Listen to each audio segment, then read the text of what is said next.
Wouldn't it be nice to come to the ballpark by boat? We're glad you came to watch the Tides and the Bulls. Norfolk leads the International League in runs scored and also in defense. But last night, the Bulls cashed in 2 runs in the first, held on to the victory. It sets up the Sunday showcase now on ASN.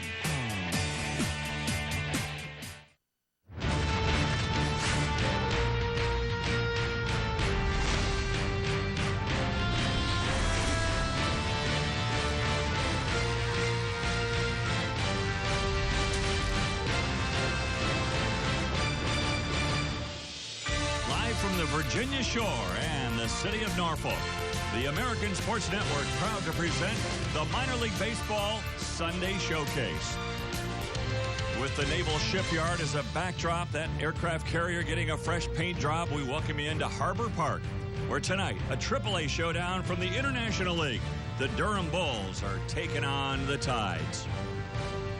Well, hi again, everyone. I'm Dave Armstrong, along with former big leaguer Brian McRae. BMAC, big week, big month for these AAA players. Trading deadline looming, and then the call-ups in September. Major league teams are starting to put their rosters together for possibly the postseason, or looking at some guys to see who they want to do some things with next year. So these guys are really going to showcase themselves this next couple weeks with the trading deadline coming up and Major League Baseball call-up. Fun time to be a minor league player. Speaking of showcases, how about Drew Smiley pitching tonight on a rehab assignment for Durham?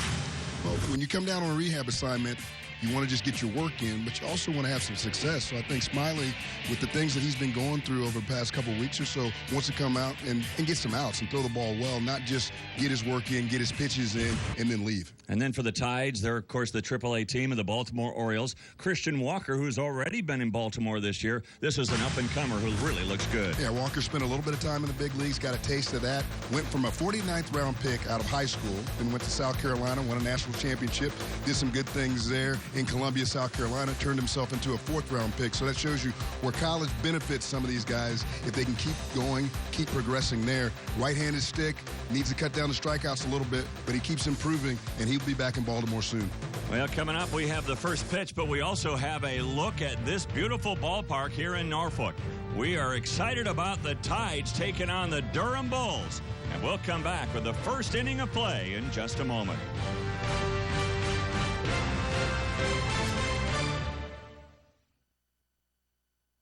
Appropriately named Harbor Park because we're in the harbor of Elizabeth River that leads out to the Atlantic. Many ships coming in here to get repairs and also supplies.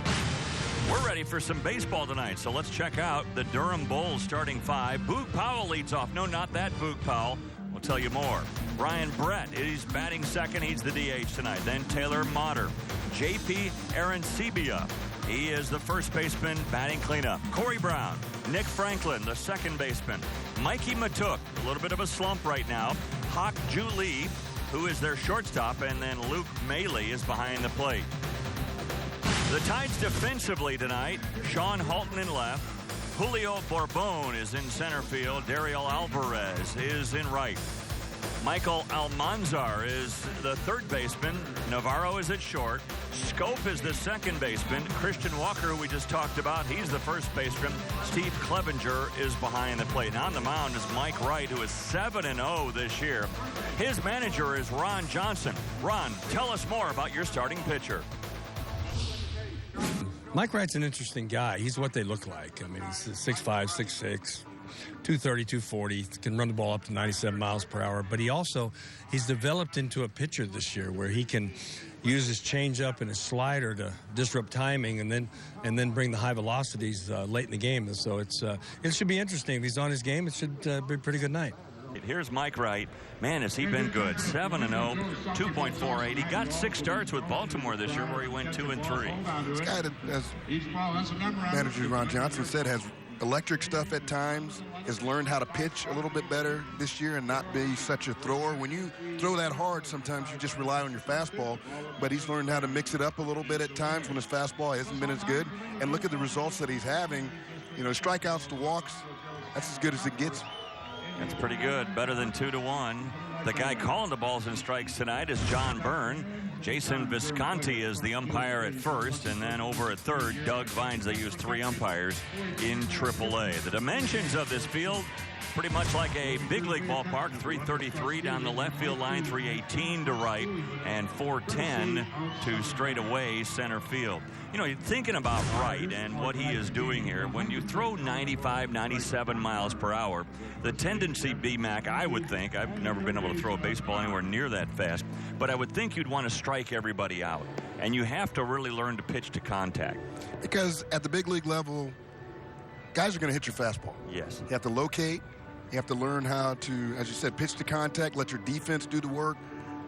If you're out there trying to strike everybody out, you run your pitch count out, you're not going to stay in the game, and it's going to be tough for you to have success that way. So he got 6 starts in Baltimore earlier this year. What do you think you learned your first time up to the big leagues? Oh, the biggest thing you learn is the game doesn't change that much.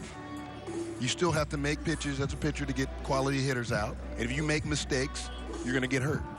And I think what most guys think when they get up to the big leagues is it's a different type of game. There's something that's going on there that you've never seen before. Right. But the game is the same. You need to simplify it and just be better at what you do well. All right, here's Boog Powell. We told you it's not that Boog Powell, and obviously not even the same size, 5'10", 185, and no relation to the Boog Powell who played so long and so well for the Baltimore Orioles. This is a 20th round draft pick out of Orange Coast Community College. So Boog Powell leading things off. He's just 1 for 11 so far in the series. And there's a changeup over for a strike. A change at 91.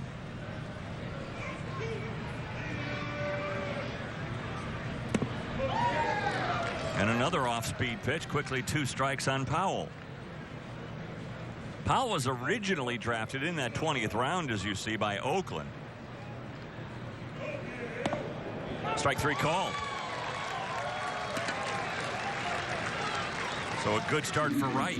Wright didn't mess around there. He went right at Powell, and this fastball on the inner third comes right back over the plate. That's a good pitch at any count. 0-2. It's outstanding.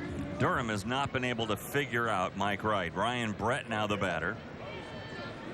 Brett very highly regarded by the Tampa Bay Rays. Swing and a miss at a breaking ball. Strike 1 to Brett. 9th rated prospect overall.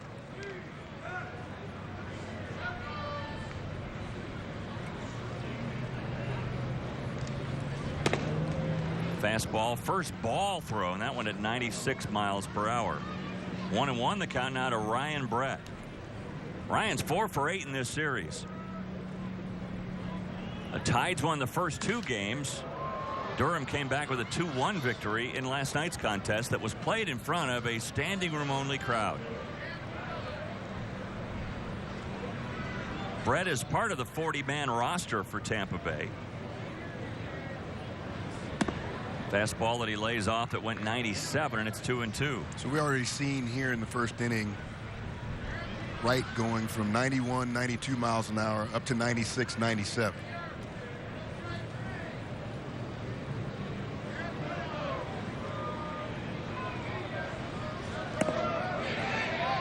Did he go? He did. That's 2 batters, 2 strikeouts for Wright.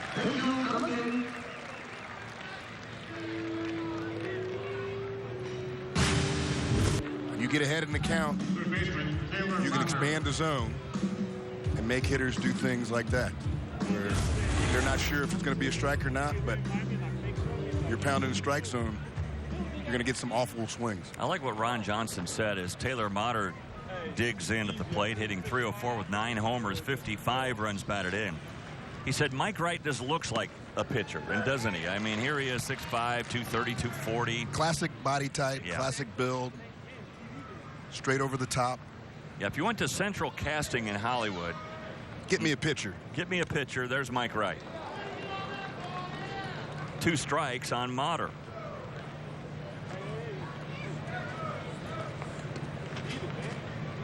Durham has not been able to figure this guy out. He has thrown 10 shutout innings in 2 starts against the Bulls this year. And the Bulls are just 4 for 34. And how about that for Mike Wright? He strikes out the side in the first inning. Wow, impressive. Mike Wright off to a good start. And Drew Smiley coming to the mound next for the Bulls. watching Sunday Night Showcase on ASN. Good crowd on hand here in Virginia, watching the Tides take on the Durham Bulls. And pitching tonight for the Bulls, can't wait to see this. But first, let's check out the Norfolk lineup. Henry Urrutia is the leadoff batter. He's followed by Ray Navarro, then Christian Walker, Dariel Alvarez. Steve Clevenger is behind the plate, and he bats fifth. Steve Halton batting sixth, playing left field. Almanzar is third baseman. Then Julio Borbon is in center field, batting eighth. And Charlin, I know it looks like Shoop, but it's pronounced Scope, folks. Charlin Scope, the second baseman tonight. The defense for the Bulls, Powell in left, Brown in center, Matuk in right, Motter and Lee on the left side of the infield, Franklin and Aracibia on the right side. Maley is behind the plate. And on the mound, Drew Smiley. Here's Jared Sandberg talking about him. Yeah, he's going to go out there and try and pitch 3 innings, 45 pitches or so. It's, him coming back from the rehab from the shoulder injury, and it's a big step in his process from coming back. So he's with Tampa Bay earlier this year and then shut down after he made a start in Boston on the 5th of May and then placed on the DL on the 9th. So he pitched a rehab assignment, or a simulated game last Tuesday. Looked good, so now here he is for AAA Durham, and about a 50 pitch count here tonight. Henry Urrutia is leading things off in his third year. This Cuban swings at a fastball. Strike one. 1-1 the count to Henry Urrutia. Urrutia comes in 1 for 8 so far in the series. 0 for 4 last night. Little tapper to the left side. Lee's got it. 1 up, 1 down. So what's Drew Smiley trying to accomplish here tonight? Well, right now he's trying to accomplish twofold here. He wants to get his work in, but he also wants to have some success and start feeling a little bit better about his stuff, seeing if he can get himself back confidence-wise. I think that over the last few years, fastball velocity has gone down. If he's not hurt or something seriously wrong with him, then maybe getting hit around and struggling a little bit has hurt his confidence, so he needs to do some things to build back up his confidence before he gets back to the big leagues. Here's Ray Navarro, the shortstop for the Tides, and he fouls it straight back. And Smiley's not the same guy that we watched pitch for Detroit right 3 or 4 years ago. Now, Smiley's a guy who wasn't even drafted out of high school, only weighed 150 pounds his senior year in Little Rock, went to the University of Arkansas, and then, man, he just took off, wound up being taken by the Tigers in the second round. There's a breaking ball, and you would expect his off-speed pitches are going to be a little rusty. Because he hasn't had good work as far as being able to do all his on-side sessions and doing all the throwing that you normally do during the course of the season, because it's been interrupted, that may be off a little bit. But, I want to watch his velocity over the 2 or 3 innings that he throws to see if it stays in the 90 to 92 mile-an-hour mark, or does it drop below that. Mm-hmm. And a fastball that stays upstairs. That one was 91, but a walk to Navarro. Well, Smiley with Tampa Bay, he was all part of that David Price deal in a 3-team trade, but Smiley comes in, and he was really successful for Detroit for a couple of years. First year, came out of the bullpen, and they couldn't touch him out of the bullpen, and then he became a starting pitcher. And that 1 year, 2013, he lost the spot for the 5th spot to Rick Porcello, and then went 6-0 out of the bullpen. Swing and a miss by Christian Walker. Boy, Walker's been on a tear. Hitting .268 right now with 9 home runs. But that really doesn't tell you what he's been up to lately, because Walker is a guy that is on fire.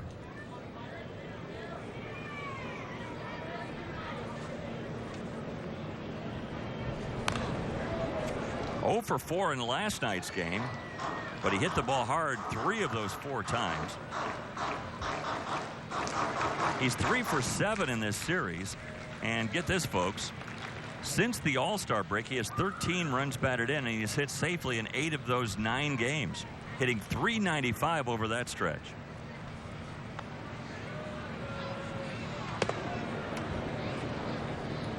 A little bit off Smiley, and the count goes to 1-2. As you mentioned, Walker played for South Carolina, won a national championship, and boy, did his draft stock soar by going to college.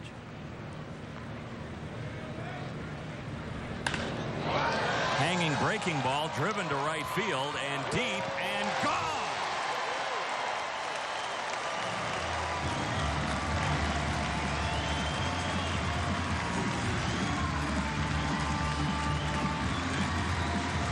Two-run homer, Christian Walker.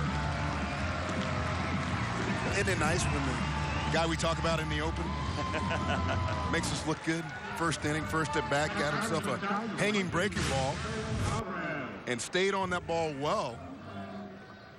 It looks like the wind's blowing in a little bit from the scoreboard in the right center, and he drove that ball well into the bullpen. Mikey Matuk looked like he might have a play on the ball, but that ball just kept carrying and right on into the bullpen for the 10th home run of the year for Christian Walker. And now Dariel Alvarez, another player out of Cuba in his third year. Christian Walker on a tear.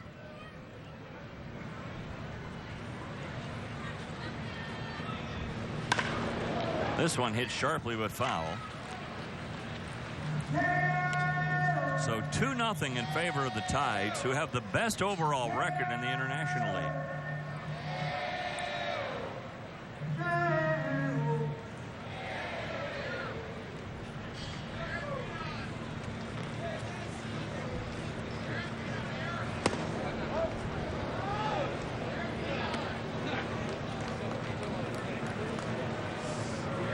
Alvarez was in the AAA All-Star game. He went 0 for 2, but he did win the home run derby, and he has 13 home runs this year. But a swing and miss at a 93-mile-an-hour heater. 2 gone in the first inning for the Tides. The catcher, Steve Clevenger. Now Steve Clevenger's the batter. It's the guy that's been to the big leagues a few times, 122 games overall in the major leagues, and hitting .322. There's the breaking ball that Smiley wished he had thrown to Walker.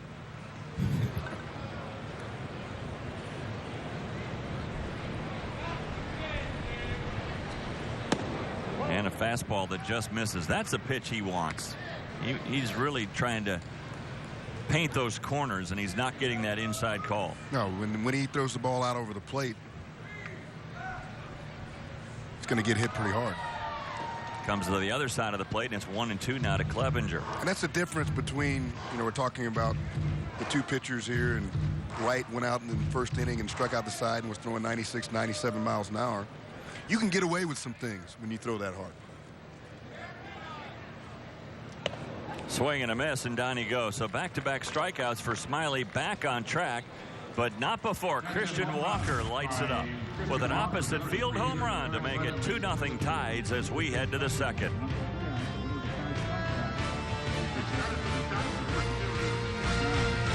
Tell you what a nice guy Brian McRae is. He loaned that lady his boat for the weekend, isn't it?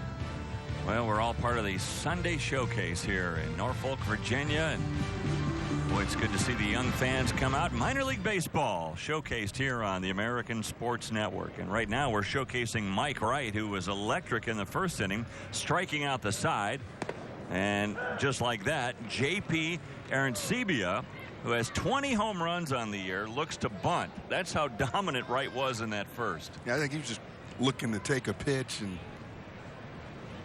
number 4 hitter, he's probably not going to drop down many bunts. You made a point as we were going to break after the first. Not only did the Bulls go down in order and did Wright strike out the side, but they'd had no offensive swings against him.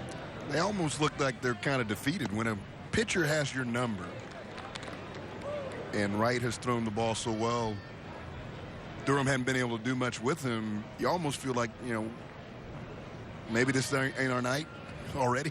Already, huh? Little pop-up over on the right side. Scope goes over to make the play. 1 gone in the second. Let's go back to that first inning. It all started with Wright taking on Boog Powell. Fastball on the inner third. breaking ball for strike out number 2 against Brett. And then,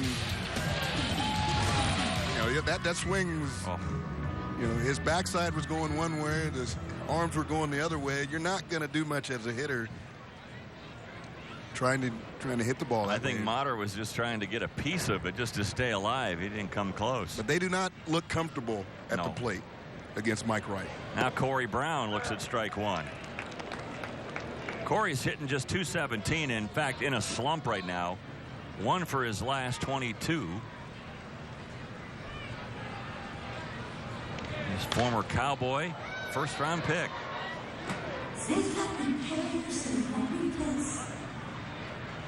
Before this little slump by Brown, he had gone 12 for 38 with 4 home runs. But mired in this slump right now, 1 for 6 in this series and just 1 for 19 on the road trip. Swing and a miss at a fastball. The 4th strikeout already. Wow. And all Mike Wright doing right now is playing catch.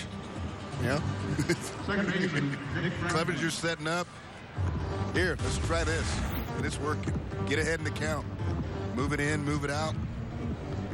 Our Sunday showcase, Brian, that started back in El Paso late May. Wright so far, we're only through 5 batters, but so far he's the most impressive guy I've seen. He's making it look easy out there right now. And it's not that easy. Yeah. Nick Franklin is the batter, another first-round pick, and another guy mired in a little bit of a slump. 3 for 24 on the trip. Got in front of that changeup and pulls it foul, and it's 1-1. See, that's what he does to you. He gets you all set up for that 95-mile-an-hour heater, and then he throws one in at 82. Yeah, the only problem with that changeup, though, that might have been the worst pitch that Mike Wright has thrown because he left it elevated. Mm-hmm.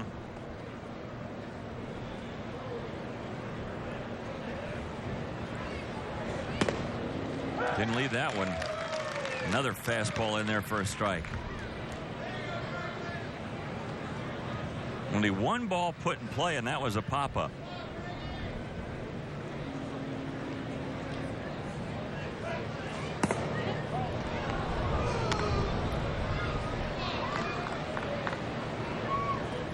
There are probably people at home watching like, how come he's not in the big leagues? Yeah. It's like, is the pitching staff that good, Baltimore, that they can't use him? Well, he keeps throwing like this. He'll be back. He was already there for 6 starts this year. Full count to Franklin.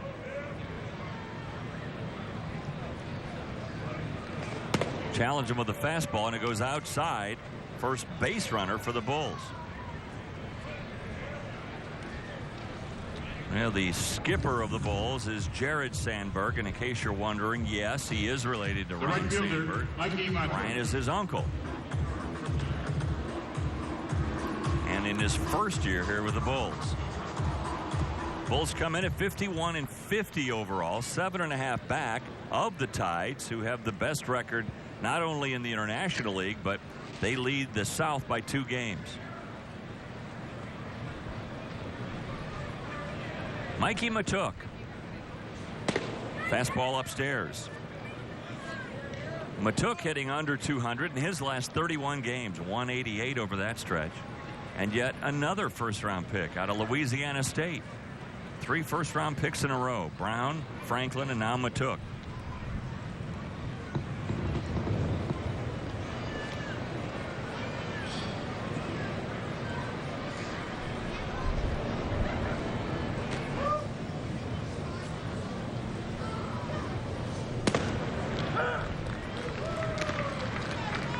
Matuk is part of the 40-man roster for Tampa Bay. We'll explain more about that as the evening transpires.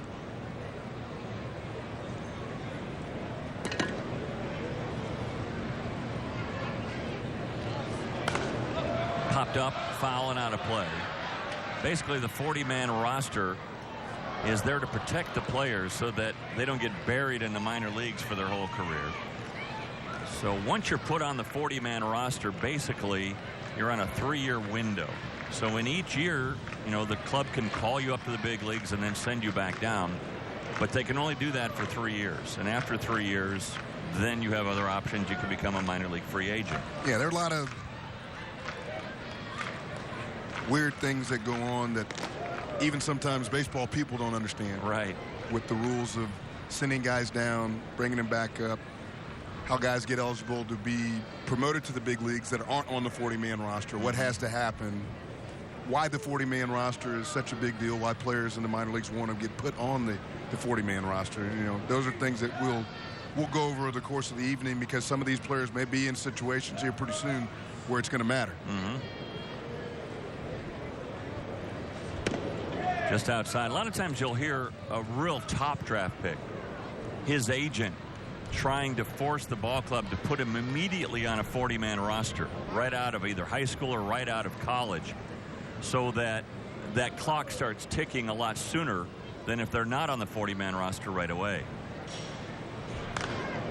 2-2 pitches fouled away. But if you add somebody to the 40-man roster, that means you have to subtract a player. Take someone else from the 40-man roster. That's right. Here is the Super 2 cutoff. Well, this is going to take some time to explain. Player with at least 2 but less than 3 years of major league service. All right, that's all part of salary arbitration. That's a little different than the 40-man roster that we were talking about. And there's a pitch that gets away. On the move was Franklin. He'll get credit for a stolen base on a pitch in the dirt. So we'll look back again at the what we were talking about with the arbitration, which is an entirely different discussion. But if you accumulate 86 days of service during the previous season and ranked in the 22% of total service in the class of players, you have to basically have a law degree to figure all this stuff out, folks. It's a good thing. Here's how you explain it as easily as you possibly can. You have a window, a clock that starts ticking, and there's a ground ball off the glove of Navarro. They're going to wave home Franklin. Here comes the throw to the plate. He's out by a mile. Perfect throw from Navarro to the catcher, Clevenger. And a little bit of a gamble by the manager, Jared Sandberg, sending him from second on a ball that goes off the glove. It's 2 outs, so you may want to take a shot at it, but it looked like Sandberg thought that ball was going to get away a little bit further than it did. Perfect throw from Navarro to Clevenger, and out without a slide. Boy, beautiful night here in Virginia. The natives tell us this isn't normal.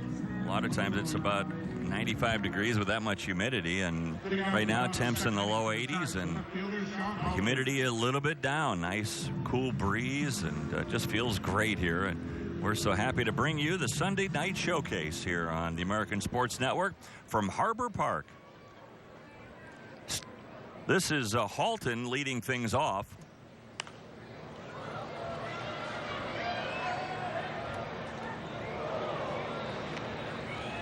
So Sean Halton hitting .232 on the year. 3 homers, 22 runs batted in. 13th round pick out of Lewis and Clark State. I wonder if they teach navigation at Lewis and Clark, huh? Nautical navigation. Yeah, probably really good with maps there. It's where they host the NAIA College World Series every year. And this one past Aaron Sebia and on into the right field corner. A lead single for Halton.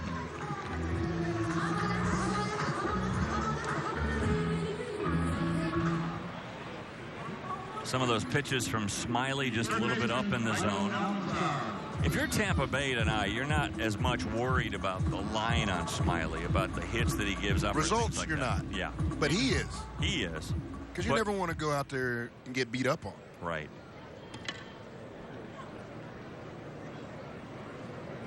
Almanzar is the batter. Now, Almanzar is a guy, and I almost hesitate to bring it up because we're going to confuse our audience even more, but he's a guy that's a Rule 5 guy. Now, that's a whole nother set of rules. And again, all designed to help protect players from getting buried in the minor leagues. Right, and a big league Rule 5 guy is different than a minor league Rule 5 guy. If you have a Rule 5 draft, in the winter, and if a player is drafted by a major league team from the minor league organization, he's got to stay in the big leagues with that big league team the whole year. Almanzar sends it up over the head of Brown. Halton rounding third. They're going to wave him home. Here comes the throw to the plate. Not in time. Now moving to third, Almanzar.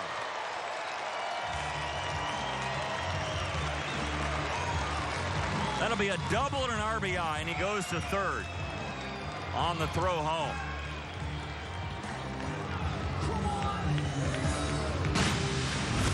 When Almanzar hit this ball, I thought he caught it well, but that it wasn't going to travel that far. The ball's carrying here a little bit better than it looks because the wind seems like it's blowing in, but it may be some sort of crosswind out here to center field.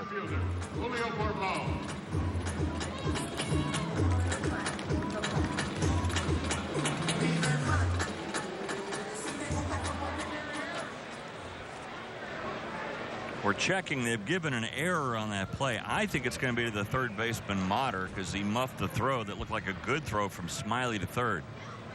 They can either give an error there or error to Brown on the throw from center field.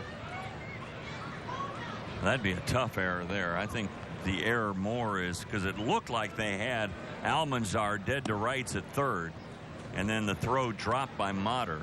So we'll see how they rule it. We're getting clarification for you now. 2-0 meanwhile to Julio Bourbon, and right now Ron Johnson's got to be happy with a 3-0 lead, and his ace on the mound popped up on the infield. Lee camping under this one.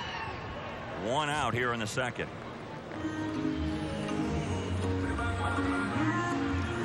So Ron Johnson, a guy you played for once upon a time. Back in 1986 and 87. When he was coaching in the minor leagues with the Kansas City Royals. He was a Royals draft pick, played in the big leagues a little bit with the Royals in the, I think it was their late 70s, early 80s. And then went to Montreal a little briefly, very brief major league career. Carlin Scope, the batter. Trying to get that runner home from third. The infield is drawn in now.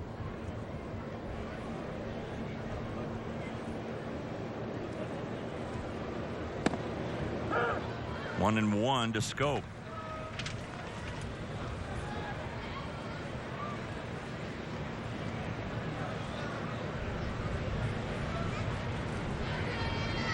Scope 4 for 7 in this series, and a swing and a miss at a 92-mile-an-hour heater from Drew Smiley, making a rehab start here.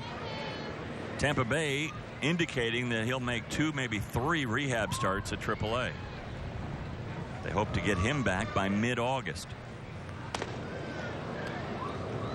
And Tampa Bay is still in it in the American League East. They were in first place for a while and then went through a terrible stretch right before the All-Star break.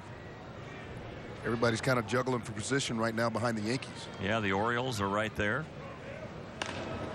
Orioles beat the Rays today 5-2.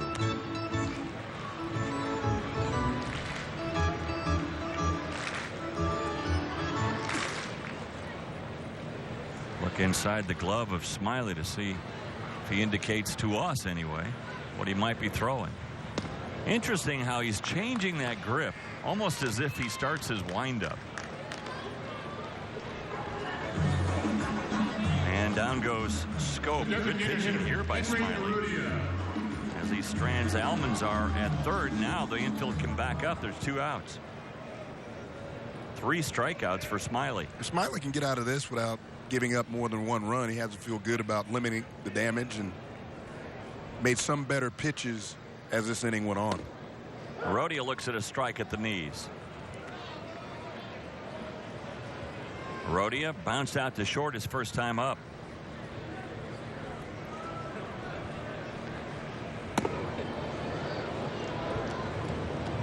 Well, the one thing I'd say about Smiley in this, you have to be encouraged if you're a Tampa Bay fan, is his velocity's been pretty good and It stayed consistent. Yeah.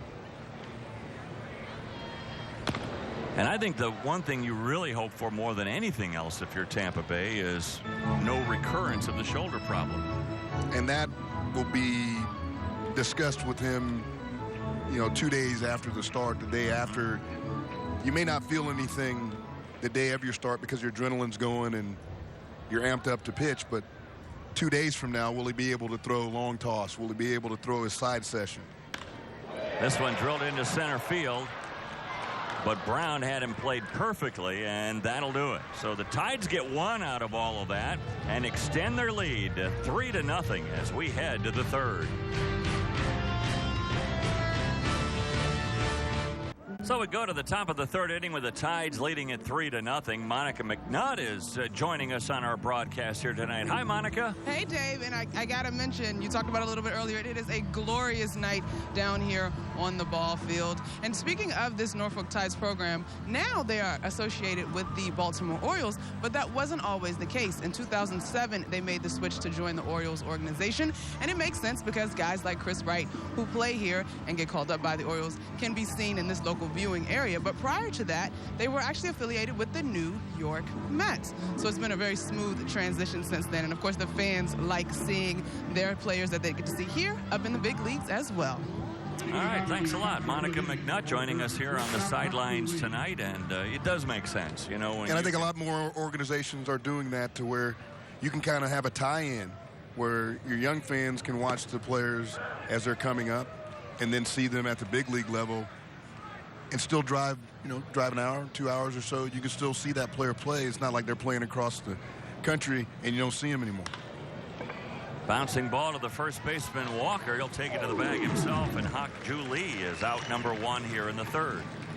It's also easier on the expenses for the big league team, too. Yeah, it is. I mean, you call a guy up or you send him down, it's just a car ride or a bus ride. Instead of, you got to fly him all the way across country. And if you need a guy in emergency, say playing a night game at home and somebody goes down and you need a player right away.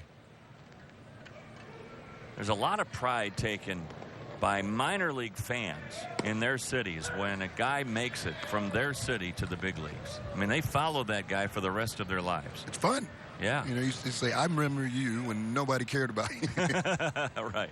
Well, somebody cared. Mom we did. cared. We yeah. did. And we cared here at ASN. Of course we care. That's why we're here. Luke Maley bounces out to Navarro, the shortstop. Too quickly gone here in the third. But there are guys on this field that we are watching tonight that are going to go on to make a whole lot of money in their careers playing Major League Baseball. And it started somewhere in cities like this. And that's what was fun coming up through the minor leagues when I played. I played in Eugene, Oregon, played in Memphis, Tennessee. And I still keep in contact with some of the people that I met when I was there. Here's Boog Powell. Struck out looking his first time up. Looks to bunt here and bunts it foul. Strike one. Monica was talking about the history of this franchise being with the Mets. And we were talking about how many of those guys on those Mets from the 80s that we all remember who played here once upon a time. And we're talking about history of this ball club. We're going to visit with a guy in the bottom of the inning by the name of Dave Rosenfield, who knows more about baseball with the Tides than anybody. He's been with this organization for almost 60 years. And there's some good baseball not only with the Tides in their history, just the history of this area. Yeah. There's BJ and Justin Upton, David Wright from this area, Zimmerman. There's some good baseball being played at all levels in this part of Virginia. We're in Richmond earlier this year on a Sunday showcase, and now here in Norfolk. 2 balls, 2 strikes to Powell. Just 39 pitches thrown so far for Mike Wright, and he has 4 strikeouts. Powell got a piece of that one to stay alive. Well, the Bulls started off hot in the year, and they're now in a streak where they've lost 23 of their last 35 games. They go from 2 up in the division to 7.5 down. Strike 3 call, and Boog Powell called out on strikes for the second time, and that's strikeout number 5 for Mike Wright. So we go to the bottom of the third. Can't wait to visit with Dave Rosenfield. That's coming up next. Looking to see where that 3-0 as we head to the bottom half of the third. The good guys are in front, right? The Tides are on top. And Dave Rosenfield joins us now. Everybody here in this area knows exactly who this young man is. Dave, you've been with this ball club for how long? 54 years. 54 Yeah. years. It's my 60th year as a front office executive. Unbelievable. And you've seen what kind of changes in those 60 years? How long do we have? As long as you want. It's your show. The game has changed. The people have changed. But it's still the greatest game in the world. Yeah, absolutely. It's more educated kids playing, more educated fans. And TV's had a lot to do with that. Yeah. Tell us about the switch from the Mets organization to the Orioles organization, what that's done. 38 years with the Mets. Yeah. And things changed radically when Jeff Wilpon became involved. The Mets had always been like a family, and when he got involved, it just became bottom line, what have you done for me lately? Mm-hmm. And we weren't happy, and voiced our opinion about some things that needed to be changed, and didn't get a negative, but didn't get a positive either. Mm-hmm. And decided to look elsewhere. Well, and with the Orioles, of course, it's a team that a lot of fans in this area follow.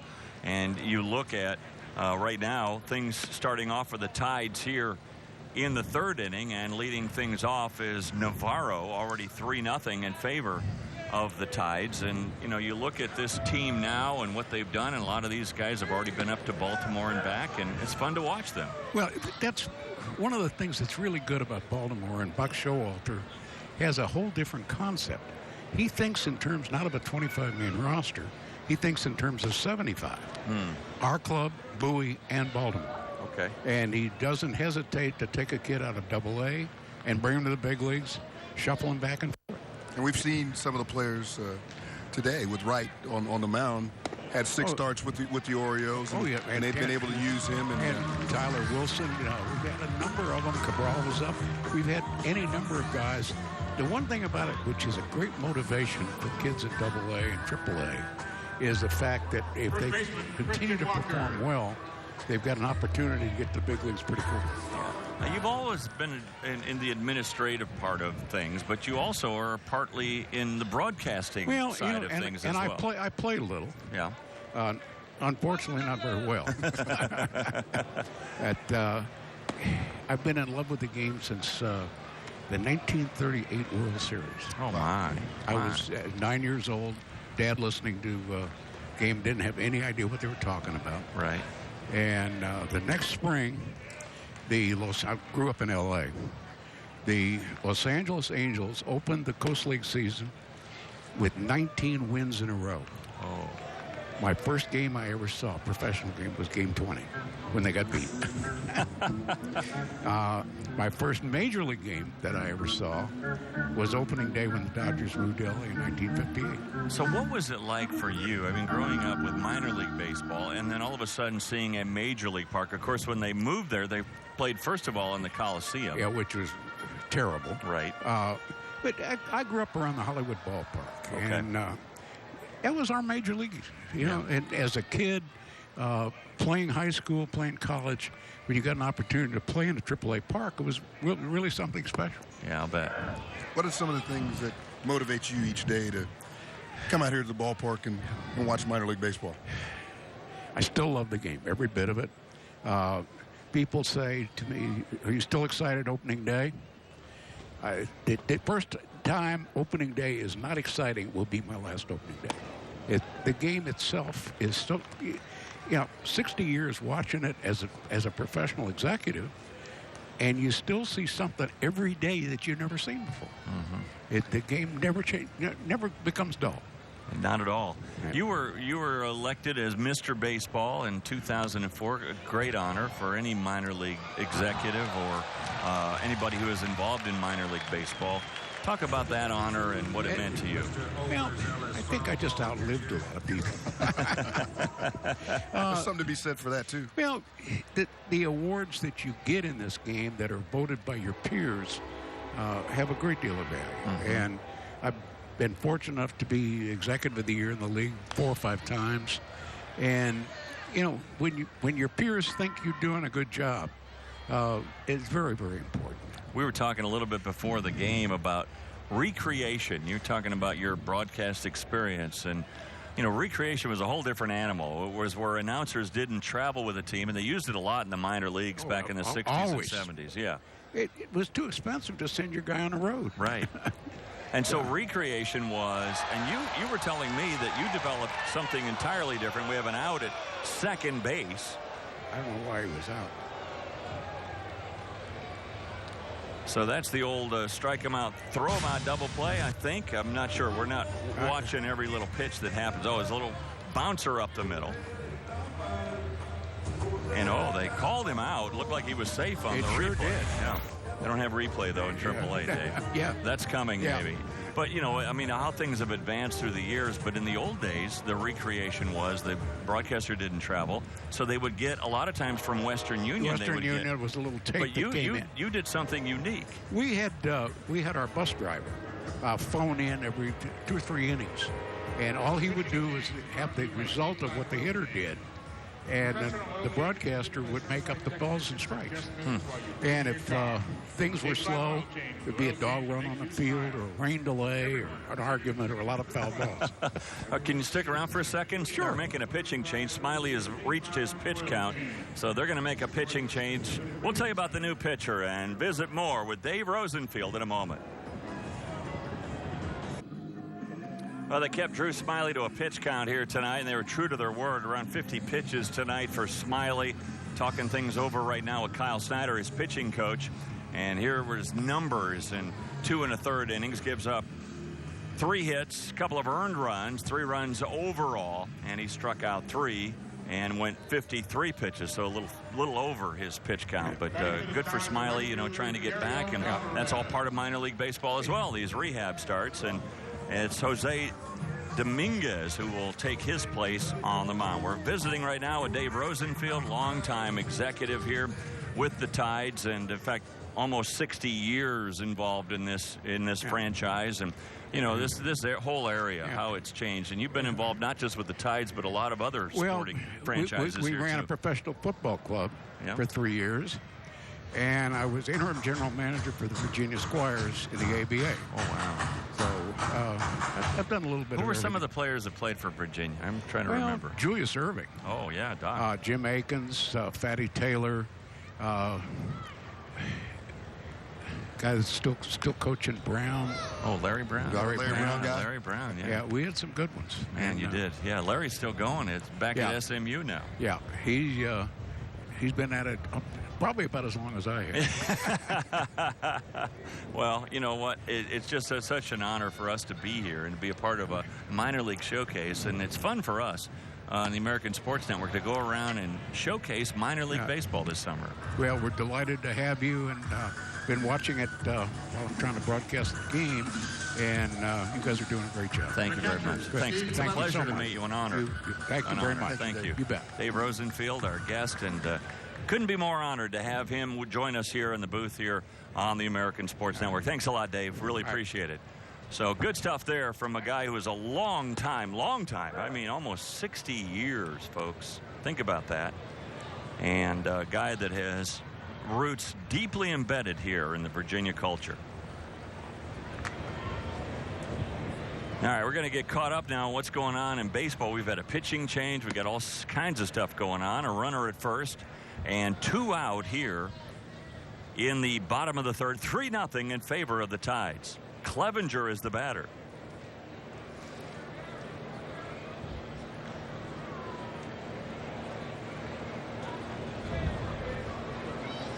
And BMAC and I are sitting here right now going, what's happened? How do we get here? How did we get here? But we do know this. I know there was a walk. You haven't missed a pitch at home, thanks to Fielder's choice. Tom and Tom in the truck, Tom Pirro, our producer, Tom Smith, our director, and our crack staff and crew here at ASN. There's a seeing eye single by Clevenger. And racing around to third base.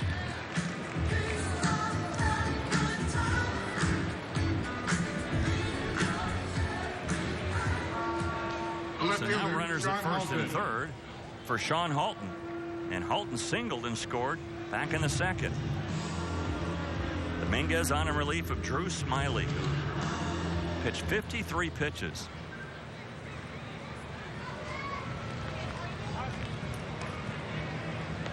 We're hoping to get an interview with Drew Smiley.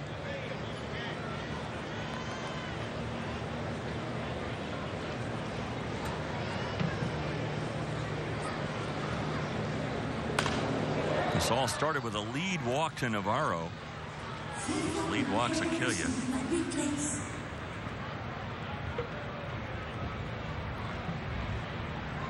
Walker then replaced Navarro on the base paths on that fielder's choice, where it looked like Navarro might have been safe at second.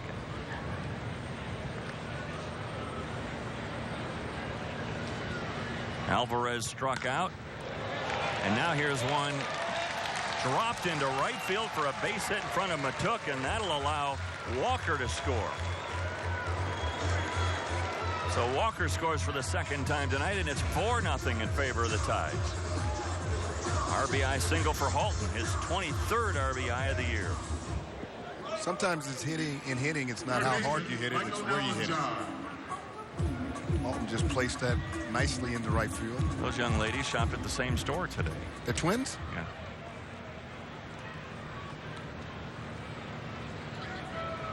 Almanzar now the batter.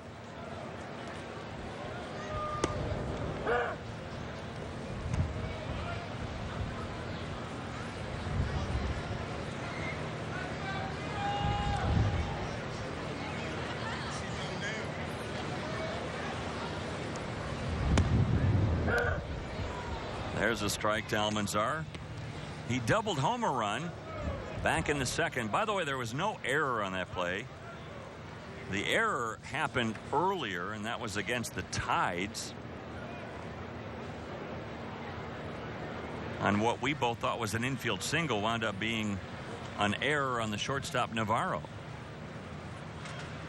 4 runs, 5 hits, 1 error for the Tides.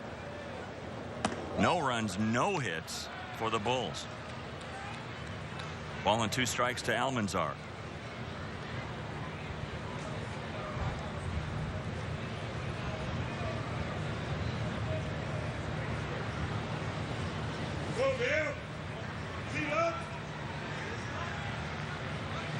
I think baseball, maybe more than any other sport I know, has guys that stay in the game for long periods of time. I mean, there have been a lot of announcers that have announced well on into their 70s, and in Vin Scully's case, even into his later 80s. A lot of guys just stay around this game for a long period of time. There's a wild pitch that'll allow both runners to move up. And a full count now to Almanzar. Well, I think, in talking to some longtime baseball execs and people that have been around the game a long time, they say the anticipation of the next season allows them to keep going, and without baseball, it's like they may not have anything.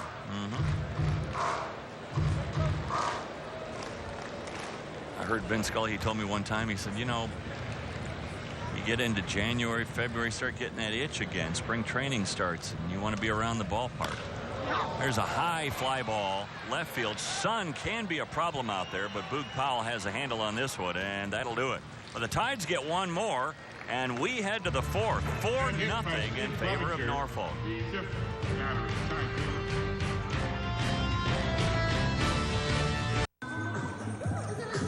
4-0 as we head to the 4th. We told you Drew Smiley making a rehab start here tonight, and he's standing by with Monica.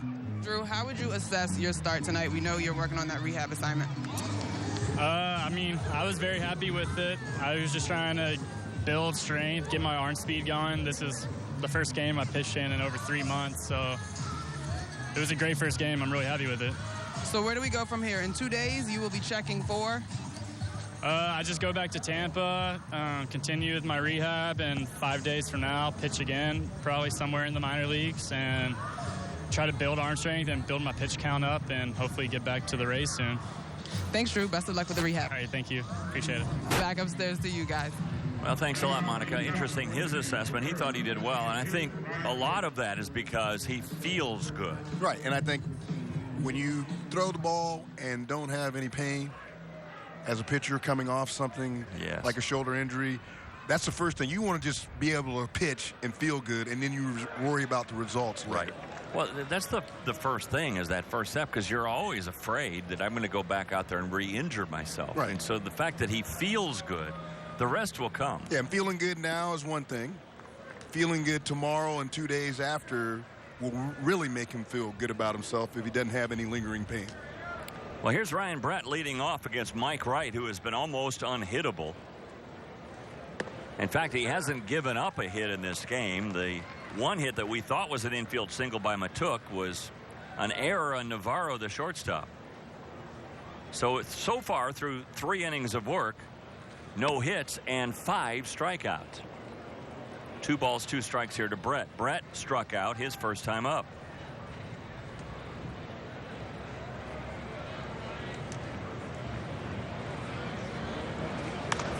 Fouled out of play. And there still has not been a good swing by Durham. They're late on every fastball, and they have defensive swings. They haven't gotten the ball out of the infield, really. I mean, that one that went off the shortstop's glove that was ruled an error, that's it. Swing and a miss, and down goes Brett for the second time. 6 strikeouts down. This is a dominant performance by Mike Wright. And Wright is not a big strikeout pitcher, even though he has strikeout stuff. Third baseman, Taylor Motter. But he's just blowing fastballs by these guys.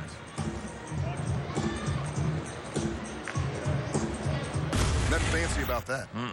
So now Taylor Motter. Kid who matriculated at Coastal Carolina. 3 years there, he hit .300. You know a little about that school, don't you? I do. A stepson that went to Coastal, played soccer there about the same time that Taylor Motter was there. Motter was a Louisville Slugger freshman All-American.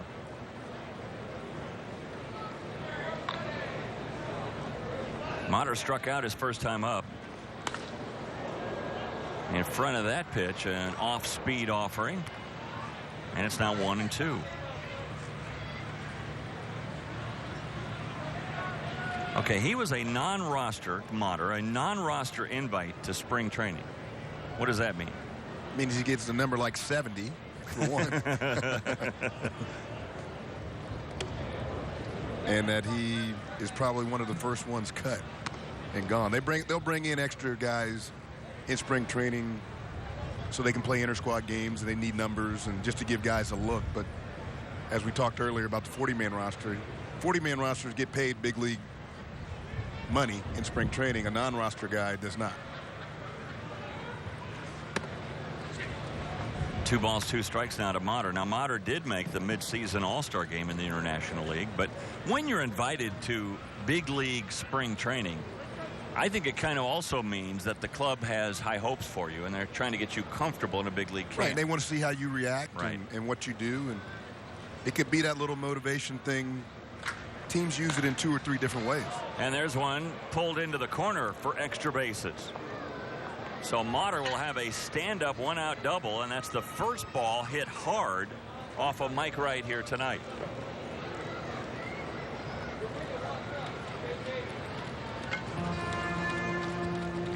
So Mike Wright shaking his head like JP I don't think it's the pitch. It's the location. It's the location. Right. Some now of his here is- changeups. Sorry about that. Some of his changeups have been elevated in the zone, and you're going to get in trouble with those. Here's J.P. Arancibia. This guy has been in the big leagues. Parts of 5 different seasons with both Toronto and Texas. You see, he made his major league debut with the Blue Jays.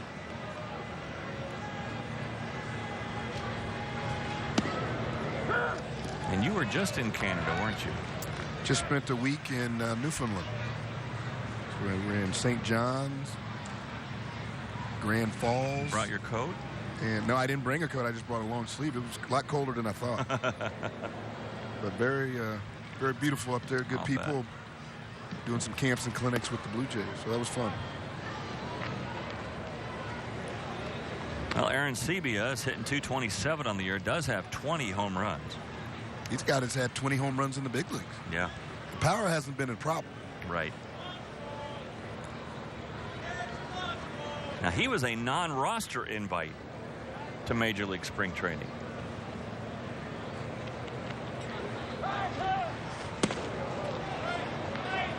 And that was with Baltimore. So the Orioles released him, and then he was picked up by Tampa Bay. So that's what he's done in the big league so far. He's got his had some level of success at the big league level, too. Yes. He's also, by the way, married to Kimberly Perry, who is the lead vocalist for the band Perry. And they won a Grammy in 2015. So he's had some success off the field as well. 1 ball, 2 strikes to Aaron Sebia. And that may be a reason why a guy, when we talk about certain players, why they keep at it. Why don't they go get a real job? Why don't they, if they're up and down or doesn't seem like they got a chance to get back to the big leagues. That family's doing pretty good, so he can probably take a few more chances and see if he can get back into the big leagues. Now I want to talk to you about split contracts, because that's a whole nother deal, right? We're learning a lot about what goes on in minor leagues. There's swing and a miss, strike 3 to Aaron Sebia, and that's strikeout number 7 now for Mike Wright. So a split contract as we look at this fastball in there for a strike. Another fastball just blowing it by him. Wright is just, with his fastball, it just seems like he's saying, here, try to hit it. And they're not. So an agent will, or a player will negotiate a split contract, which means what? Well, it's more the team is going to come to you and say, you don't have a lot of big league time. There's a chance you're going to play in the minor leagues. We're not going to give you a split or a basic contract. They're just going to pay you the same thing all year. Okay. You're going to make X amount of money for the time you're in the big leagues and X amount of money for the time that you're in the minor leagues. Okay. So it's a guy that may be a fringe player of making the big league team. And the big league team doesn't want to pay him big league money to play in the minor leagues. I got you. So say the big league minimum right now is $500,000. Right. So you'll make prorated of the $500,000 when you're in the big leagues, and you'll make $50,000 when you go to AA or AAA. There's a ball that gets away from Clevenger, and that allows Motter to go to third. Probably will be a pass ball, a ball I don't think was in the dirt. But that's something that's usually initiated by the club, because as a player, you're not gonna give up that. So the club will come to you and say, this is what we want. Here's the deal. We don't think you're going to be in the big leagues all year. You're going to play some minor league time, and this is but if you do go to the big leagues, no matter what, you have to get paid at least the minimum. Yes. Which is now $500,000. Right. Until you get 3 years in or arbitration eligible. Okay. You're going to make somewhere around the minimum. No matter how good or bad you do. That one inside is 2 balls and a strike to Corey Brown. So you have no leverage early in your career for the most part, unless you're Albert Pujols or Bryce Harper, those guys. But everybody else, your first 2 or 3 years in the big leagues, you could be an all-star MVP. You're only making a little bit more than the minimum. They'll give you a $50,000 raise. Because they have control of you. Right. And also, to be fair to the ball clubs, they know that at some point they're going to have to pay you a lot more. If you stick around, and you will get paid. Yeah. So the key is play well. Play well. And you'll get taken care of. That's right. Swing and a miss, and it's 2-2.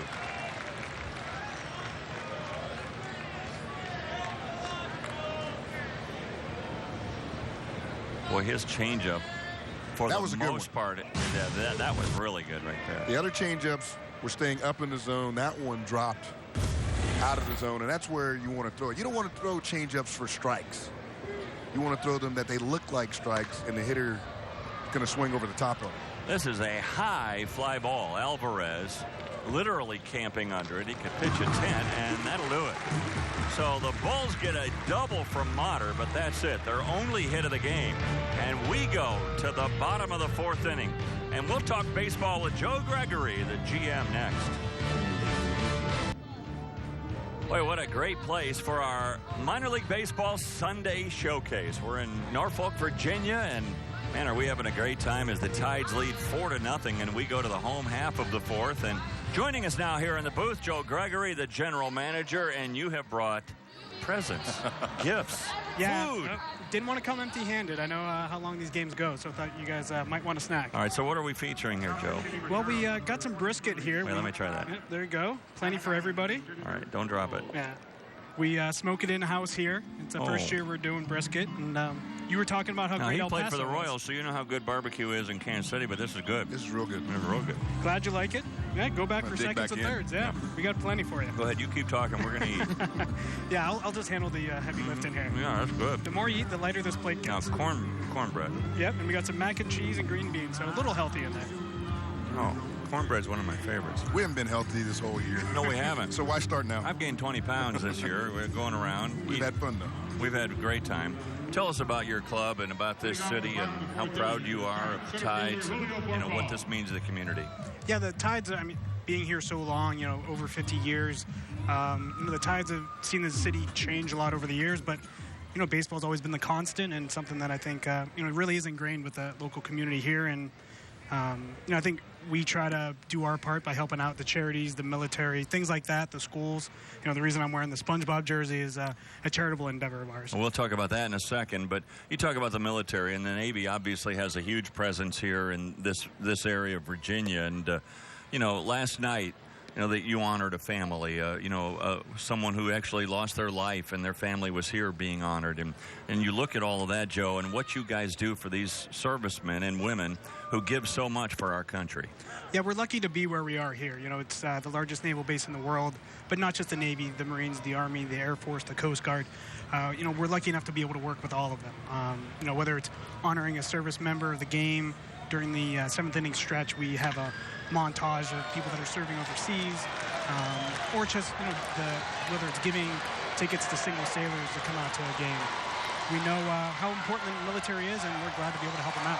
Not bad. Lead triple. You like that, right? Yeah, apparently I'm good luck. I'll hang out here for a while. You had a great crowd here last night, and, we were talking about the military presence, and last night when they, come out for the 7th inning stretch and you have America the Beautiful, it just seems like it takes on a different significance when you're in a place like this. Yeah, so many of our fans, whether they're current military members or retired, it's, I think everyone here appreciates it. You could look out on the river every day you're coming into work, you're seeing, ships, you're seeing helicopters and jets flying over, and, it's just a daily reminder of how lucky we are to be a part of that. All right, now let's get to SpongeBob. What in the world is this all about? Yeah, it's one of the fun parts of working in minor league sports is you get to do fun things like this, and last year we dipped our toe in the water doing a lawn gnome jersey that turned out to be one of the top 5 in minor league sports. So went back at it this year, worked with the folks at Nickelodeon, and wanted to do something unique. So we are the only minor league team doing a SpongeBob jersey this year. It's going to be August 7th. We're going to do it as a fundraiser for the United Way of Southampton Roads. Oh, wonderful. So we'll wear them, and then a jersey right off your back. We'll autograph them and give them to the fans that are lucky enough to win them. So they're going to auction them off, and all the money will go to charity. Yep, 100% goes back to charity. Last year was the first year we did the specialty jersey, and hopefully it's something that we'll do for years to come. And the players ought to have a lot of fun wearing a jersey like that, huh, B-Mac? It's different. Yeah, it's different. And it's something that's unique about minor league baseball and why it's so fun, because you're allowed to do some things. And I think what you guys are seeing here is the big league teams are looking, and they like some of the things that you guys have done in the minor leagues, and they've added some special things at times. Yeah, it's funny. We did the lawn gnome last year for RJ, Ron Johnson, and this year Baltimore did one with Buck Showalter. So I think we're lucky sometimes we get a little ahead of the curve. You've been involved in hockey, and now all of a sudden involved in baseball as well. What is it about minor league baseball that intrigues you and gets your juices flowing? It's fun on the minor league level. You just get to be so hands-on. You get to the major league level, and you kind of get compartmentalized, and you do your specific duty. Where here, I get to walk around the stands and talk with season ticket holders, or I'll be on the field helping out with post-game activities or the fireworks or whatever it is, Pulling tarp. off too many times. But I like getting my hands involved in all that. And I think if I was at the major league level, I just kind of get a little bored with it. Yeah, well, are you going to stick around as long as Rosenfield? Whew, I'll be lucky if I make it half that long. Well, we can't thank you enough for your hospitality, for the barbecue, for the cornbread, the macaroni and cheese, green beans, all of that. We'll sample it all. And we'll sample it all, and we'll give the rest to our crew. But we thank you so much for inviting us here, and we've had a great time. Great. Thanks for coming. I appreciate it. Thank you. Thank you very much. Take care. Terrific. I mean, they do it right here, folks. So if you're ever in this area, you need to stop by, check out a AAA game. These guys do it right. Beautiful stadium, too. I mean, there's great seats everywhere, and the Tides are on a roll. I mean, they are right now leading by the score of 5-0, and with nobody out, runners at the corners. So we can't thank Joe Gregory and his staff enough. All of them have been so cordial, so inviting. This is a team effort too, B-Mac. When you look at it, our crew comes in, and a lot of times in these minor league parks, they're not used to being on TV, and so all kinds of different things have to happen. And everywhere we go, every staff we come in contact with, and this being no exception, they help our crews out in so many ways, and stringing cables and making sure our camera positions are good, and making our pictures look so good. And one of the things that we're able to do is to showcase minor league baseball in a way that really looks like a major league game. And not only showcase minor league baseball, but the organization, the city, the region, and just give everybody a better feel of what goes on in the day-to-day workings of a minor league organization, from the player's perspective, what they go through people in the front office and people that work at the ballpark. The shortstop, Ray Navarro. Well, the pitcher on the mound, Scott Diamond, is getting roughed up here in the fourth inning. Ray Navarro, the batter, with runners at first and third, nobody out, and a run already in to make it 5-0 in favor of the Tides. This all started with Bourbone's triple, and then Scope with an RBI single, and Arrudia with another single to chase Scope over to third base.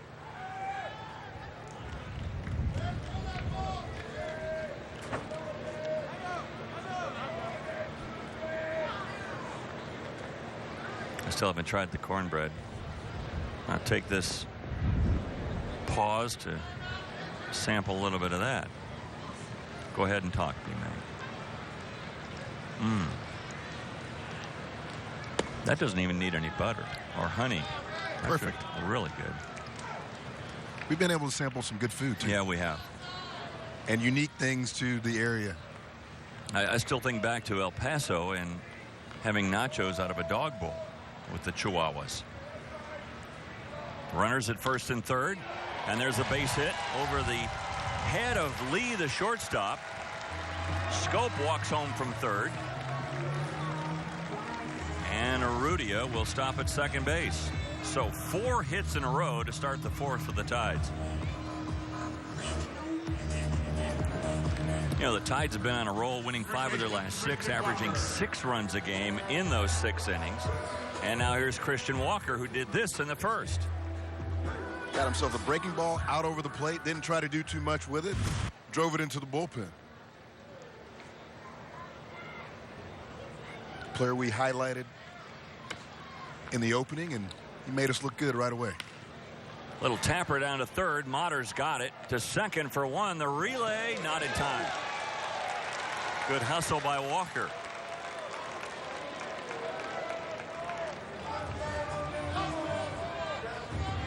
Would have been tough to turn 2 there, B-Mac, and Franklin couldn't get much on the throw. No, that's not really a double play ball the way that ball was hit. It was jammed. Not a lot on the throw. They made it about as close as you can make it on a ball that really wasn't a double play ball. I think Franklin, the second baseman, is much worried about the incoming runner as anything. Yeah, you want to catch that ball and get out of the way. No, that's right. Ball's not hit hard. You're planted there at second base. You're almost sitting duck with the runner coming into your blind side. Dariel Alvarez, the batter, 2 strikeouts so far in this game.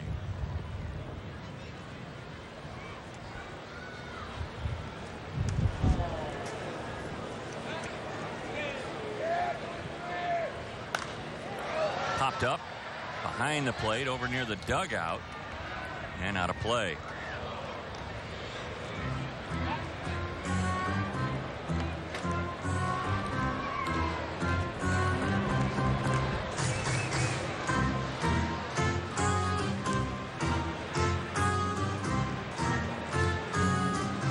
Alvarez has been in all but one game this year for Norfolk. He is rated as the number 5 prospect overall in the Orioles system by Baseball America. Way up high. The pitcher is Scott Diamond. He's the 3rd pitcher used by the Bulls that started with Drew Smiley on a rehab start.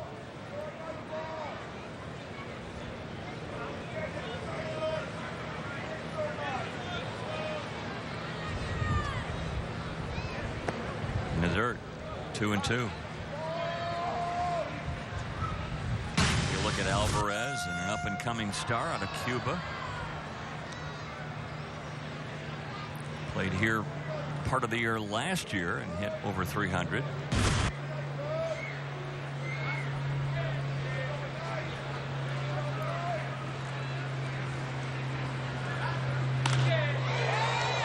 This one driven into center field, but very playable for Brown. Tagging at third, and coming home is Urrutia, and that makes it the 3rd run of the inning to score, and now 7-0 in favor of the Tides. And a 7-0 lead with Mike Wright on the mound. It seems like a 20-0 lead. Yeah, it does. Steve Clevenger. Good job getting the ball up. Something you could drive through the infield to get that sac fly for Alvarez. And, you know, in situations like this, sometimes when a game gets close to out of hand, you see hitters waste at bats. You know, this is a time where you need to bear down and find a way to drive that run in. It may not mean anything, but you're working on something that's going to help you out later in the long run. So you come to the plate, guys at first and third, and 1 out. And your thought is, if you're the batter, your thought is what? I'm trying to get a ball up, something elevated that I can drive through the infield or get a sac fly. And Clevenger drills this one into the gap. They're going to hold Walker at third on the long single by Clevenger. That's his 2nd hit of the day. It's not every at bat you're looking to get a hit. You're looking to do certain things, and if you get a hit, so be it. But you're trying to have a productive at bat, move a runner over, drive a run in. So now Halton, who is 2 for 2 today. RBI, runs scored.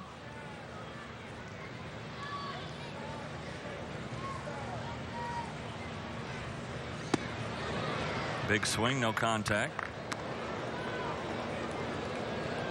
17 runs batted in. Make it 18 now for Halton in the month of July. He opened the year in Double-A Bowie. He got promoted June 11th here to the Tides. You know, we always think about that call you get to go to the major leagues, but it's a great call no matter what. Anytime you get promoted in the minor leagues, you're like, oh good, I'm getting closer. Yeah, I went from A-ball to Double-A, and I was as excited about that as when I got my call from Double-A to the big leagues. Getting promoted. I was going to Memphis. I was going to Double-A. You felt like you've arrived. Down the line, fair. Halton 3 for 3. Another run scores. And this will be a double for Halton.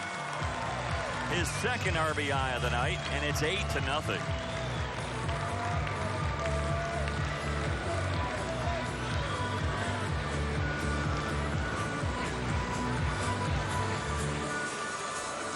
The floodgates have officially opened here in the 4th. The 3rd baseman, Michael Halton Almanzar. really hasn't hit the ball real hard. He just has good placement. This is as good as you can place it. And we talked earlier before the game about the hard infield around home plate, the hard dirt there. and how the ball is going to bounce and scoot through. And we've seen a couple balls that weren't hit really hard, but were bounced in front of the plate, and we're able to find holes. The other thing you see there for you little leaguers watching, the runner at third, Walker, always get your lead, little league guys, in foul territory. That way, if the ball hits you, it's not an out. You see so many little kids, they come down that line and they're in fair territory. Foul out of play off the bat of Almanzar, who is the 9th man to come to the plate for the Tides here in the 4th.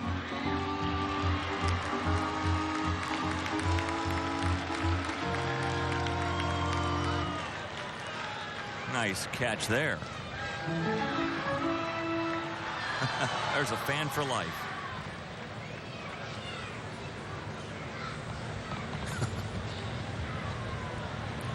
You don't get that at other sports. No.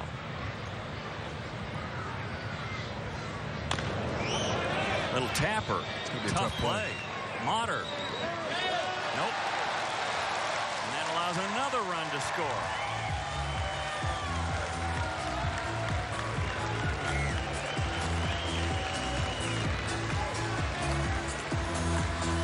They're going to rule that an infield single or an RBI for Almanzar. Center fielder, Julio Bourbon. So now Bourbon, who started all this with a lead triple, comes to bat for the 2nd time here in the 4th.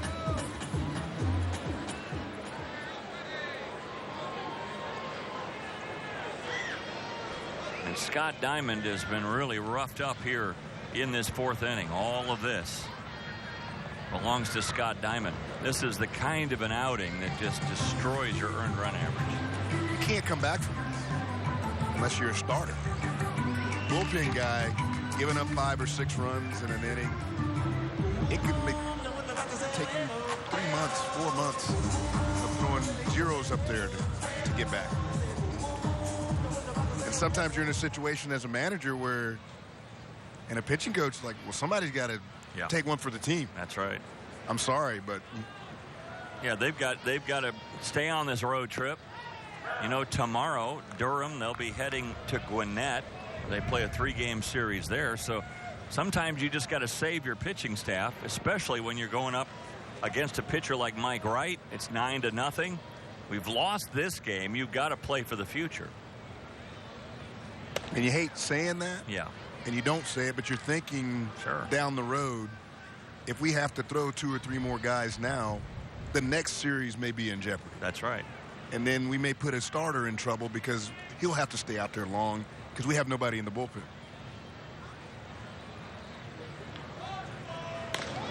Bourbon, a chopper, foul, just foul.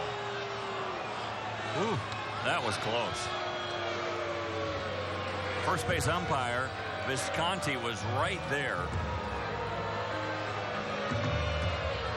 It bounced in front of the bag and then went over the bag, and then the bounce that it took past first base, he deemed it was in foul territory. Let's take another look. Now, it's not where it lands. Right. It's where it goes over the base. And he's right. It's foul ball. It's got to be clear, though, that when it went over that bag, that it was also in foul territory. And it doesn't matter, because there's another single dumped into right center field, and another run scores, and it's 10-0. Barbone said, you can't call this one foul. Wow. A 6-run 4th inning for the Tides. Second baseman, Charlotte Scope. So now Scope. Ron Johnson saying, well, there's not much more for me to do as a manager, leading 10-0 right now. Scope singled home a run his last time up this inning. Now, if you're the Tides, you just don't want to be the guy that makes the outs now. Keep the train moving. Keep the line moving. And the Durham bullpen, they're just kind of sitting down there hanging out. Yeah, they know with the way that Wright's pitching, he hasn't thrown that many pitches yet. he's on cruise control now with a 10-0 lead.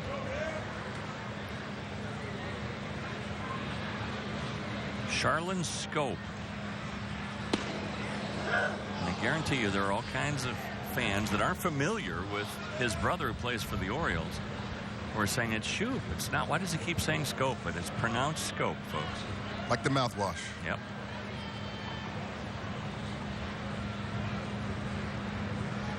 The 2-1 pitch is fouled out of play. Watch out.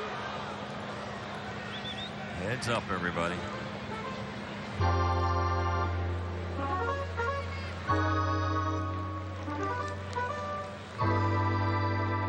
Everybody's okay over there. And a souvenir for another young fan. Souvenir to Hardway. Yeah.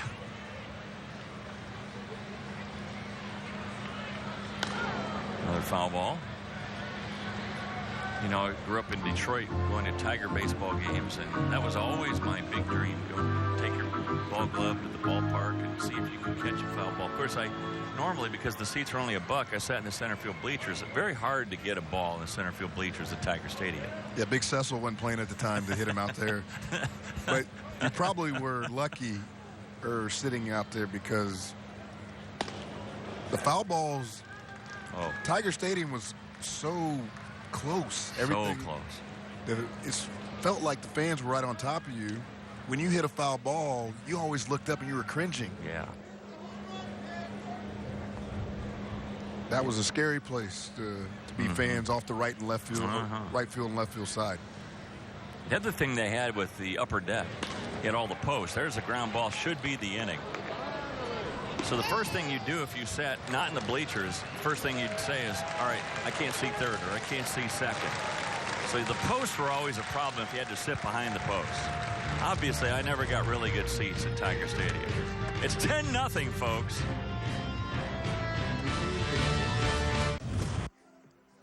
Well, next Sunday, we're going to be in Omaha, Nebraska as the Storm Chasers. Actually, in Papillon, Nebraska, which is a suburb of Omaha. The Storm Chasers will be hosting the Nashville Sounds from the Pacific Coast League. More AAA baseball. And that's coming up next Sunday here on the American Sports Network on our Minor League Baseball Sunday Showcase. You look at the Omaha Storm Chasers, of course, Royals affiliate, and back-to-back AAA national champions. And you know what that means? That means the big league club's going to be pretty good in the years to come. And the Royals were last year, going all the way to the World Series. And in first place right now, looking really good. And Royals just made a trade for some more starting pitching to today. make it even look better. Yeah. Yeah, that national champion is the two AAA leagues. The winners of those leagues. International League and Pacific Coast. They play. Yep. And this year it'll be in El Paso. All out right to say you're the AAA national champion. Right. It could be these Tides. I mean, they have the best record in the International League right now.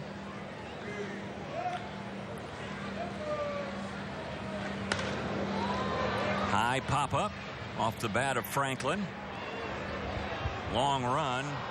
And not being able to catch up to it. Halton as he slides to a stop on the warning track. And another fan with another souvenir. And a nice jersey. Great jersey. It's got the jersey. It's got the hat. It's got the glove. It's got a souvenir. And now he's telling his sister, you see how I stretched out for that one? I mean, I made a diving grab. As the years go by. His friends are going to think he dove on the field to catch that ball. Yeah. Another ground ball foul. I got to tell you, you know, home movies back when I was a kid, and I always thought I was decent, 8, 9 years old. Now, see, my dad showed me some home movies of me blitz playing catch in the backyard. Holy cow, I was horrible.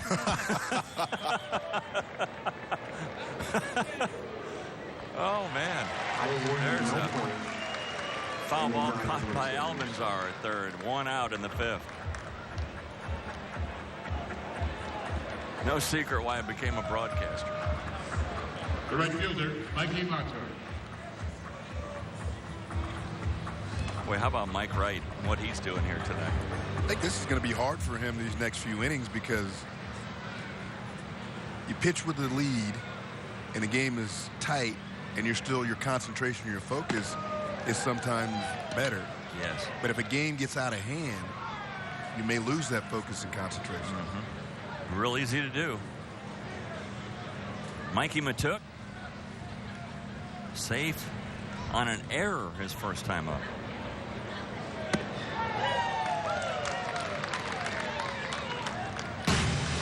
Well, here's Matuk, and what he looks like is a guy out of LSU.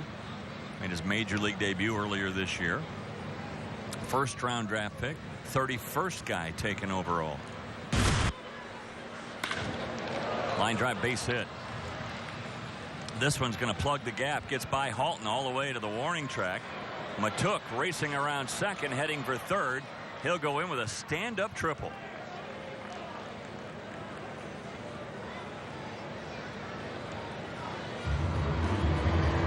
Boy, that was a shot. That was a line shot off the bat of Matuk. That ball got through the outfield pretty quick. Got on top of a high fastball.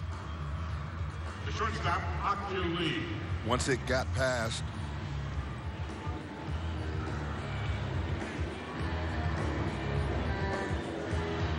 there was no way Matuk was stopping second. He was going to triple all the way. Halton took a bad angle at it. Yeah, I thought it took a bad angle, but then I just think he's not running well either. He didn't run well at that that foul ball. And Barbone was playing so far over in the right center that there was no way nobody was cutting that ball off. Well, one out. Matuk over at third. Obviously, the infield's going to play back with a 10-0 lead. Ju Lee is the batter. Swing and a miss. So they're leaving it up to Wright to take care of matters himself. And so far, so good. 2 strikes on Lee. Lee originally signed with the Cubs. He's trying to become the 3rd Korean-born position player in Major League history. He is 1 for 9 in this series so far. Fastball up and in.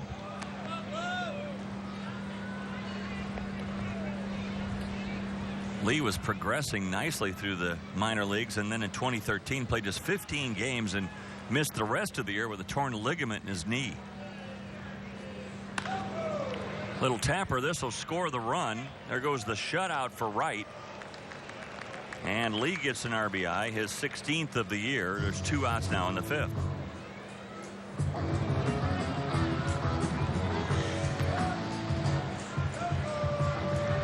The catcher, Luke Maley. So now Luke Maley, the catcher.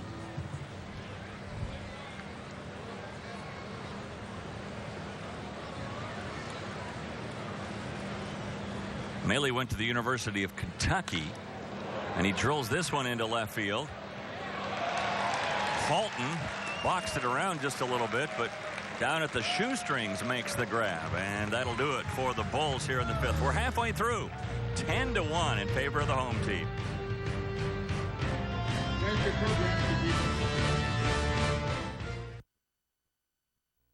Minor League Baseball Sunday Showcase on the American Sports Network is brought to you by CoCareers.com. We're at Harbor Park. There's a pier for you.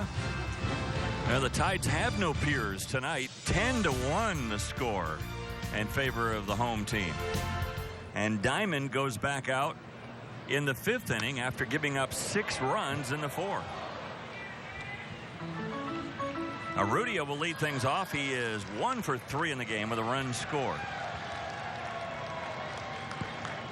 So this means they at least need to get 2, maybe 3 out of Diamond. Yeah. To save the rest of the pins. So this is a guy that's going to take it for the team, and hopefully the next series is better for the bullpen because of what Diamond's able to do tonight. It all started with that rehab start by Smiley. So you knew if you're the Bulls, you're only going to get 2, maybe 3 innings out of your starting pitcher. You knew that going in. But then you had hoped that Dominguez would come in and maybe go 3 or 4 innings. He didn't. And then you hope Diamond wouldn't get roughed up the way he did. So now Diamond, despite giving up 6 runs, he's just got to take one for the ball club. And there's a line drive that Lee snares. 1 out in the 5th on a hard hit ball. The shortstop, Ray Navarro. And that'll bring up the shortstop of the Tides, Ray Navarro. Navarro with 2 walks and a single. He's 1 for 1 officially.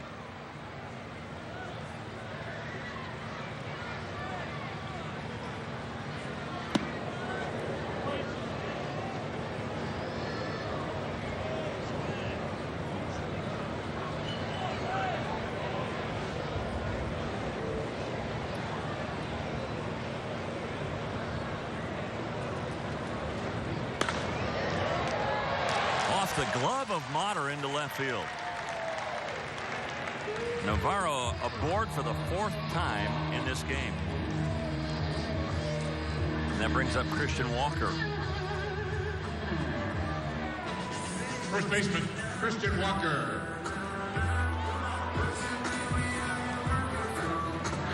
Motter's trying to get his bearings. I think he kind of erred. Might have hurt himself a little bit on diving for that ball. Slow getting up. So here's Walker, hit that opposite field home run off of Smiley on a changeup or breaking ball that really didn't break, a hanger in the 1st inning, a 2-run home run, and it's been all Tides ever since. Tides have scored in every inning, 2 in the 1st, 1 in the 2nd, 1 in the 3rd, and then 6 more in the 4th. Outside ball 1. And you look at Walker. This is a guy that's a 4th-round pick out of South Carolina.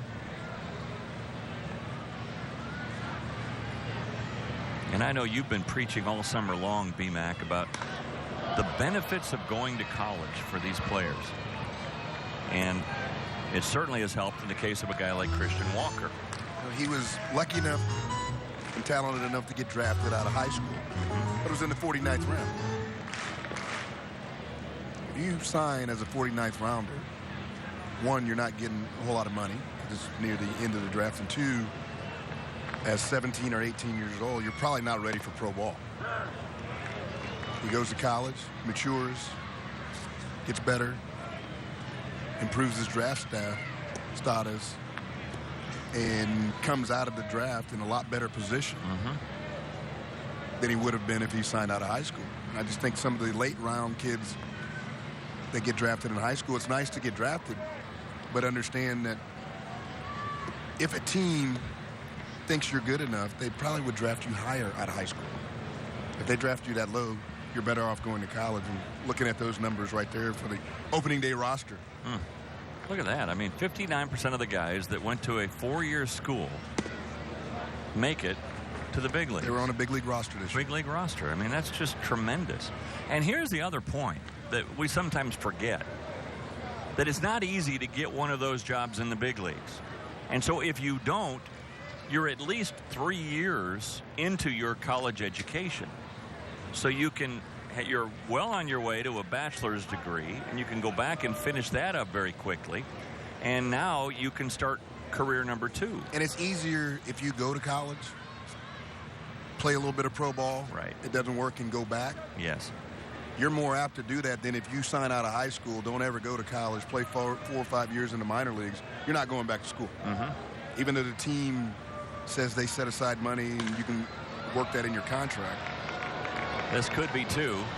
Sharply hit, tailor-made double play, and that'll do it for the Tides here in the 5th inning.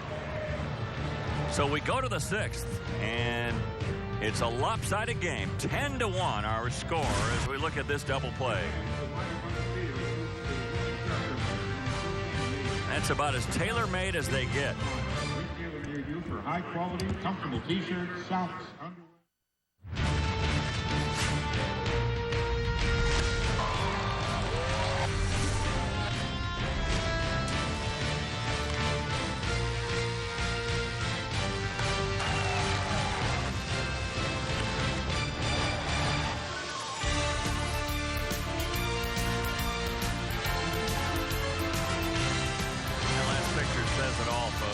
That's why we're here. Fans having fun at the ballpark. And we're at Harbor Park, where it's 10-1 in favor of the home team. Last night they had a sellout, they had fireworks and all that. Well, tonight fans are having even more fun with a 10-1 score in favor of their guys. And they're getting to watch a special performance by the starting pitcher of the Tides, Mike Wright. Wright has given up just 1 run on 2 hits while striking out 7 in the game through 5 innings. Gave up a triple to Matuk, and that resulted in a run on a ground ball to second base. But you look at the fact that he is throwing a minimum number of pitches. He looks comfortable. The only thing you wonder about is the mental aspect right now in a 10-1 lopsided game, how tough it is for any athlete to stay focused. The big key for him, because he's probably going to go 1-2 more innings, is to really bear down and finish up his pitches. You don't want to end this on a bad note. Well, he started it on a great note. Boog Powell was the first guy to face him, got called out on strikes. And then he struck out Brett and Motter, too. This one pulled foul and off the restaurant out there. That is open to the public, that restaurant. In fact, there's a big neon sign that says exactly that. I'll bet you that place is packed on a steamy night. Tonight? Tonight, maybe not so much, because it's nice to be out in the open air. You come outside and just enjoy this. It's a unique place for a ballpark. A little bit like the restaurant at Kauffman Stadium, huh? The old one. The old one. It's gone now. Yeah. The old restaurant. When the original Kauffman Stadium was built until they renovated things. 1 ball, 2 strikes here to Powell, who has not figured out Mike Wright. 2 strikeouts for Powell in this game. Well, he's figured him out now. Base hit to right field.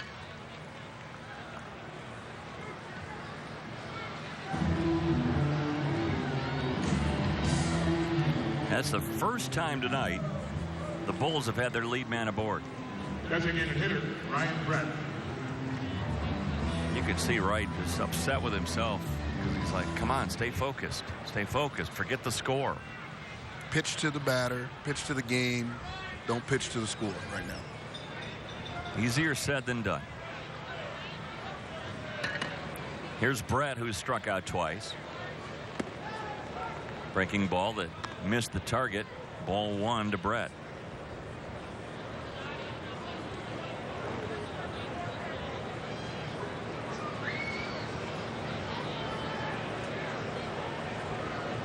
We were talking about Ryan Brett and, talking about kids that go to college. Well, here's a kid who turned down a scholarship at Gonzaga to sign with the Rays.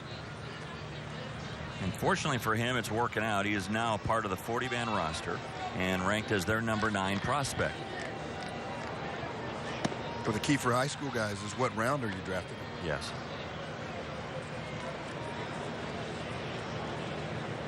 And this was a guy that was a 3rd-round pick. Yeah, their odds are in your favor as a high school position player if you're drafted in the top 5 rounds. Okay. Odds go down for high school pitchers. Because?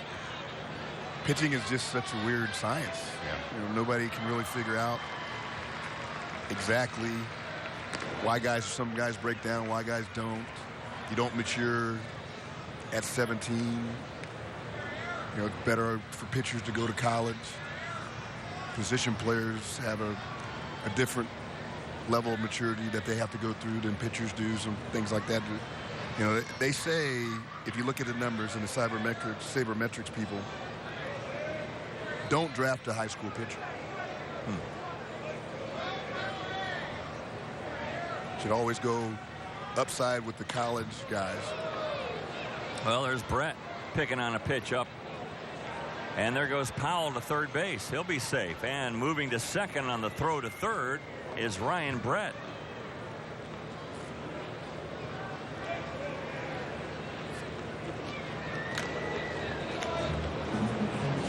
Well, that was was a classic case of bad location. Mike Wright got that pitch up, and Brett just drilled it into the corner. And unfortunately, that's what happens at times when a game gets out of hand and a pitcher is used to bearing down, because each pitch means something when it's tight score, tight ball game, and now pitching with a 9-run lead. Got to get greedy and think about your ERA now and try to find ways not to give up runs. TJ McFarland, the lefty, is getting loose now for the Tides. And out goes Clevenger, the catcher, to try to settle down Mike Wright. You can just see he's having a battle within himself. Right. Doing a lot of talking to himself. I mean, the first, a lot of pacing around. Yeah, first 4 or 5 innings, he wasn't pacing around. He wasn't talking to himself. It was just cruise control. The body language does not look good now. No. He's almost like, get me out of here. You know, it's 10-1. I've done my job.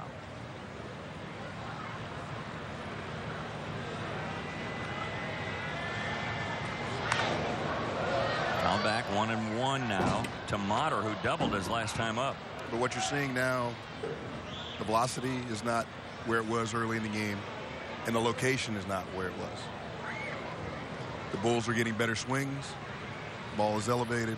He's not hitting his spots, catching more of the plate.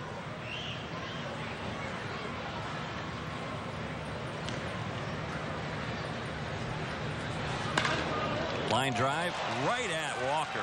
He'll go to second for the force there. And that's a double play. I'll take that. Well, Ryan Brett, you're down by 9. That run means nothing. So he made a base running error. You can't get doubled off in that situation. You know, when I coached third, I'm like, you don't even take a secondary lead, because when the ball's hit, your first movement is going to go towards the other base. Yeah. So you don't even, you get 2 or 3 steps off. I always tell our guys, don't run us out of a big inning. We have a chance for a big inning, stay there. If you don't score on a base hit, so what? You're down 9. You're not.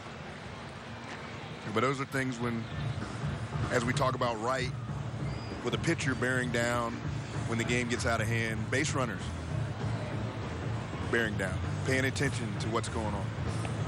Clevenger got one off the hand on a foul tip. Let's watch it again. The dangers of being behind the dish. Watch the hand. Ouch. Right there. Try to make a fist there, but that caught right off the fingers. So you want to be a catcher. Yeah. I remember asking every catcher I've ever come in contact with, at what point in the season are you not 100%? And they said about the 4th game of spring training. From that point forward, they're beat up. They're beat up. They've got something going on, something swollen. They're friends of mine that have been out of the game for 10 or 15 years. And they still have numbness in fingers from catching so many bullpens and catching balls. You can see that hand shaking just a little bit. I mean, you try to either make a fist or put that hand behind you to protect it. And he sort of made a fist. And right now he's trying to grip the ball, see if he's got the ability to throw it.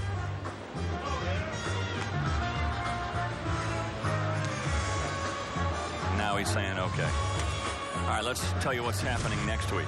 And next week, here on the American Sports Network, B-Mac and I will be in Omaha, Nebraska to watch the Storm Chasers take on the Nashville Sounds. And Omaha has just been lights out. Last 2 years, they've won the AAA crown. And they got a loaded team again because all the young guys for the Royals are playing so well. And so the Royals have been just stockpiling minor leaguers that have just been terrific, helping them out at the major league level, and their minor leagues are stocked full of great talent as well. There's a high fly ball right field. Alvarez comes over near the line. Wynn plays a little tricks with that one, but he's got it, and that'll do it. So a promising start for the Bulls and nothing doing. And we go to the bottom of the 6th, still 10-1 Tides.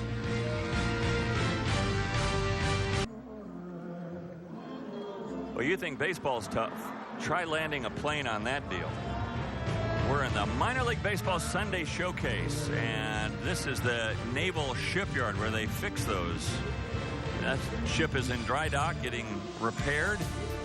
Well, there is nothing that needs to be repaired about Monica McNutt. And Monica, you have joined us here in Norfolk with some interesting stuff about the military presence. Yes, Dave, that base that you saw is one of the largest, or it is the largest, rather, U.S. naval base in the United States. And here in Norfolk, because so many people are tied to the military, it's important for this Tides organization to make sure that they honor those folks. This jersey I have here, which is a digital camouflage jersey, is an example of a jersey that they wear on one of 3 nights when they honor the Armed Forces, the Navy, or the Marines. And then, check this out, Dave, the players will sport these hats instead of their typical game hats to make sure that they salute our friends in arms. All right, you've got to bring one of those hats up to the booth. That is awesome. I need that hat. That is just the coolest thing. And the jersey's not bad either, huh? No, it's nice. The Padres started it a long time ago. Yes. And, you know, they've done a great job taking care of the military. This one is ripped to left field and gone. Alvarez, home run number 14.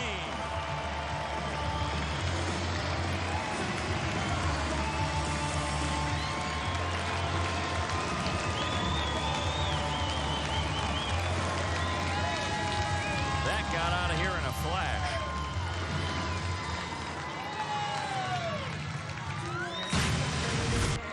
Diamond tried to come in on Alvarez. Attention, please. He wasn't having any of Now it. batting for the Tides, number 24, Audrey Perez. That's what you call teeing off. Batting for the Tides.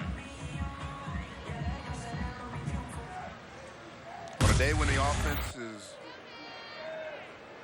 hitting everything hard, soft, and it's finding a way to find some holes, you want to make sure you keep it going. Get greedy on a day like today. So home run number 14 and another run surrendered by Scott Diamond. Little slow roller. Motter's got it. 1 out.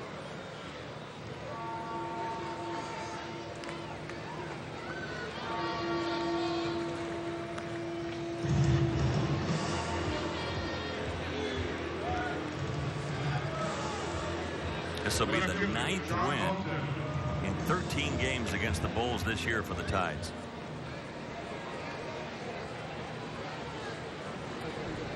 Halton, the batter. He's 3 for 3 in the game. 2 singles and a double. 2 runs batted in, 2 runs scored.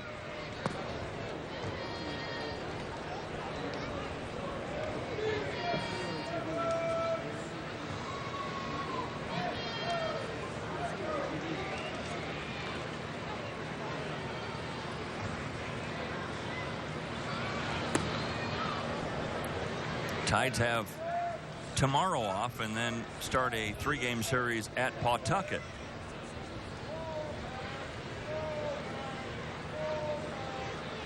They may not want to have a night off. Yeah, no kidding.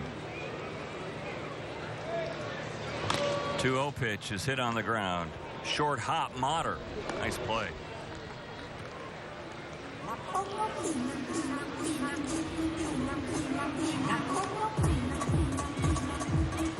That was kind of a between hop deal, and Motter played it well. Third baseman, Michael Almanzar. So now Almanzar, the batter, he's 2 for 3.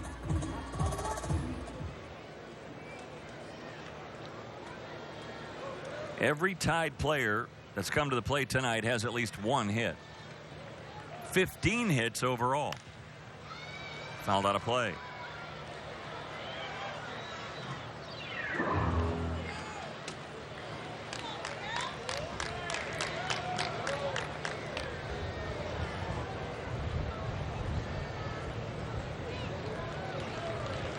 Five of the Tide's 9 batters have multiple hits in this game.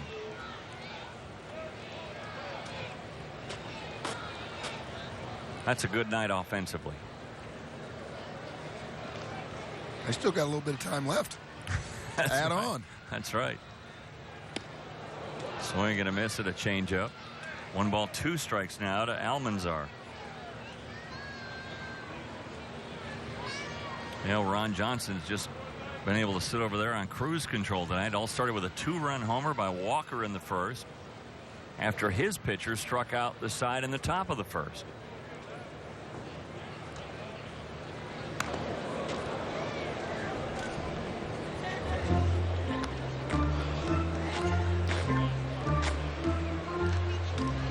On a night like tonight, you kind of find yourself looking out at the water, don't you? A little bit. It's just a unique setting. There's a lot of Cool. ballparks that are on the water, but I don't think there's a lot that have this backdrop. The water, the cranes out there supply these huge ocean liners that head out from the Elizabeth River. They head on down the river and out to the Atlantic Ocean. Who knows where from there? All over the world.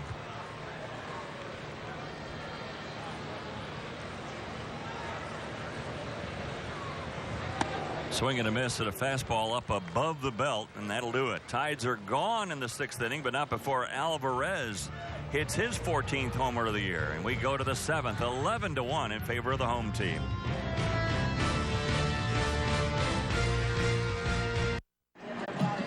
Eleven to 1 as we head to the 7th inning. Some changes we'll tell you about. Smiley on the rehab start went 2 1/3 innings. The good news for Smiley, he felt good, and talking to Monica McNutt after his start, telling her that he really felt good about his start today, even though he did give up 4 runs. Meanwhile, Mike Wright pitched brilliantly through 6 innings, and he'll give way to the bullpen. So we've got some changes going on here in Norfolk as a new catcher in Audrey Perez. Remember, Clevenger took one on the finger, on the hand, on the throwing hand last inning, and I'm sure as a precaution they're taking him out. And T.J. McFarland, isn't this interesting? A guy who opted out of his contract earlier this month with Durham, now pitching against his former team. Yeah, you'll see a lot of that in the minor leagues. If you think that you don't have an opportunity to move up in that organization, you have some things written in your contract by certain dates, you can opt out and look elsewhere. And he did that, and now he's pitching against his former team. This probably means a lot more to him now, even though it's an 11-1 game.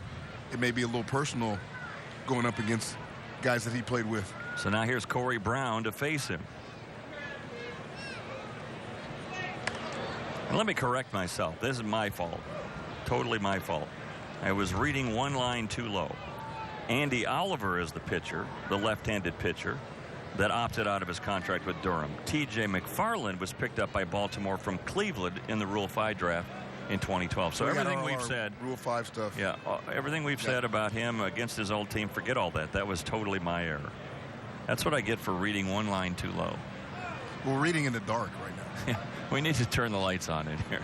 That's our excuse. Strike 3 called. So McFarland starts off and picks up kind of where Wright left off. Mike Wright went 6 innings, giving up a run on just 4 hits while walking 1 and striking out 7. Second baseman. Nice pitch from McFarland right there on the outside part of the plate. Brown doesn't like it, but that's a strike. McFarland, by the way, a guy that can extend out a little bit. His longest relief outing came earlier this month when he went 3 innings. There's a good fastball at 91 for strike 1 to Nick Franklin. The zone's going to get bigger.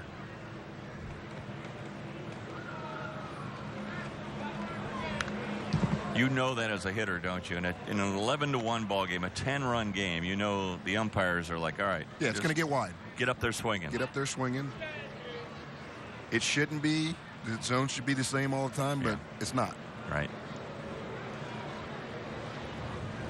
It's one of those unwritten rules in baseball. Wow, all of a sudden the lights came on, and I can see the notes. And I can see that Nick Franklin is strikeout number 2 for McFarland.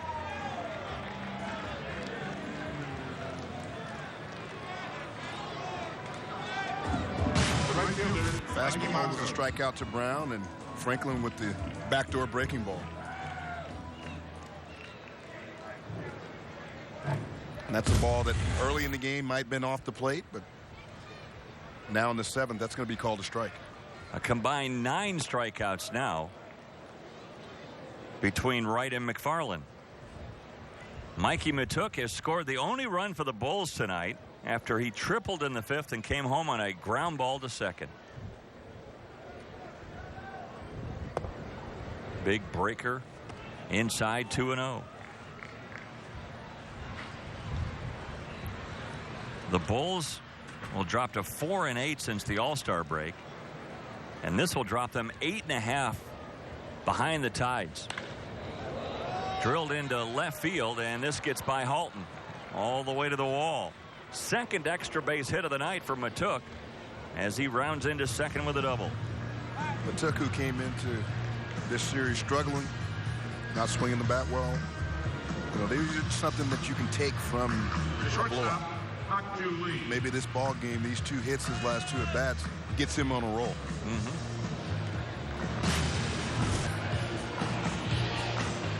Good short, compact stroke there.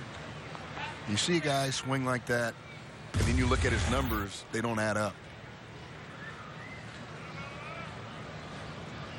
So here is Hawk Jolie.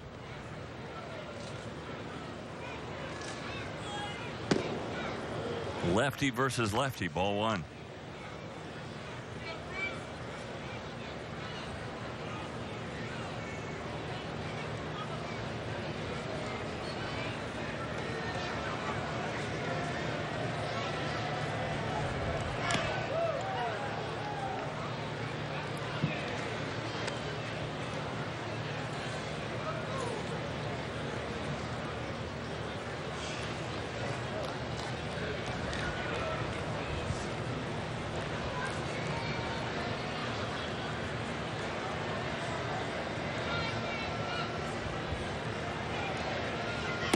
Almost hit him.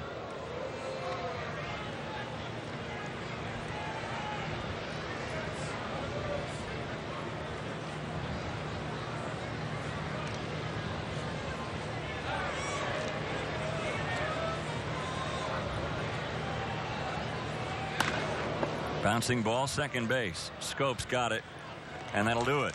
Bulls are gone in the 7th. The 7th inning stretch. And we'll be back with the bottom of the 7th with the Tides leading at 11-1.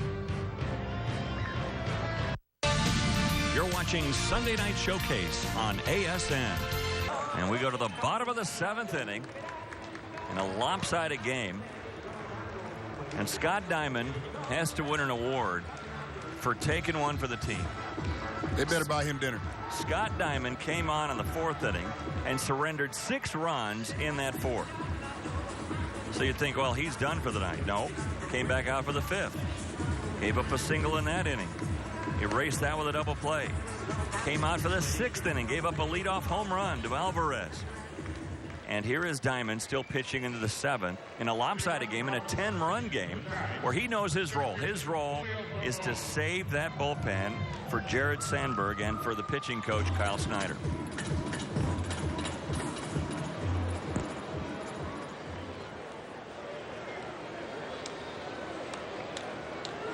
It's going to sting for a while, but a week from now, if they're on a 4 or 5 game winning streak, it's because of things like this. As you go into the next series, which for them starts tomorrow night, and let's say you've gone through 6, 7 guys in your bullpen trying to get through this game, that takes its toll for not just this game and the next game, but 2, 3, 4 games down the way. It could be a whole week. It could be. Just to try to get everybody back in shape again. Like, who's available? Well, this makes a lot of guys available for tomorrow night. And it gives Sandberg a lot of options as he moves forward. Because he could be in a situation where they may have to call a guy from A-ball or Double-A to come up to help. 1-1, the count to Scope, who's 1 for 3 tonight. Well, this game started with 3 straight strikeouts by the Bulls in the top of the 1st and a 2-run homer by the Tides in the bottom of the 1st, and that's pretty much the entire game right there. And then the 6-run 4th inning by the Tides blew it wide open. We're talking earlier about the call up to the big leagues, or the call when you're going from one level to another in minor leagues. This one drilled into deep left field. Powell on his horse to make the grab. With pitchers, a lot of it can be who's available at that time, too. Because if the AA team needs an arm or a AAA team needs an arm, and guys have thrown, they'll go to the guy. Because if they're calling up an arm, they're calling up an arm because they need him the next day. Right.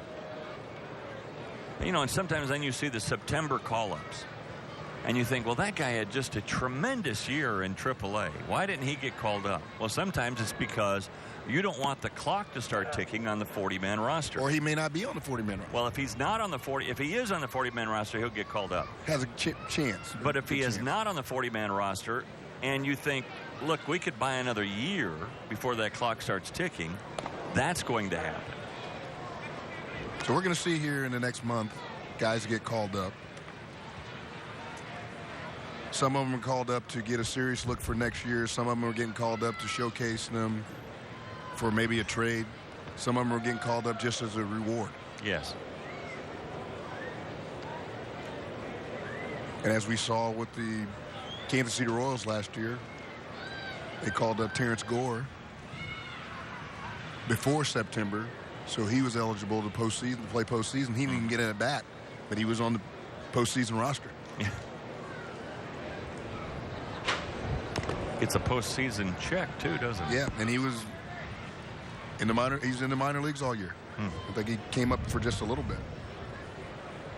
So it's not always the best players in your organization that are having the best years in AA and AAA at the time to get their call up. There are specific needs that the big league club has. They may need a lefty, can get lefties out. You know, it's interesting, you know, talking about Buck Showalter taking a 75-man approach to the roster instead of a 25-man major league roster or even a 40-man look. You know you're going to use multiple players, especially in the bullpen and the pitching staff. Guys are going to get hurt. Guys are going to go down. Guys are going to struggle. Urrutia looks at ball 3-3-2 the count to Henry Urrutia. Two of the Royals' biggest first half surprises were guys that were non-roster invitees to spring training. Joe Blanton and Chris Young.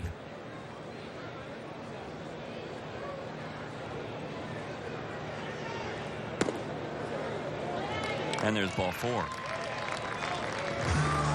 walk to Urrutia. And now Navarro bats for the 5th time. The shortstop, Ray Navarro. He is 2 for 2 with 2 walks and a run scored. He was aboard for that 2-run homer in the first by Walker.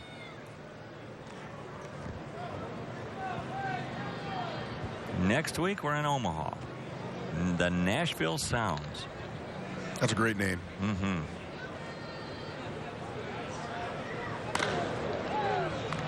Another good play by Motter. And that'll do it for the Tides in the 7th. To the 8th we go, still 11-1.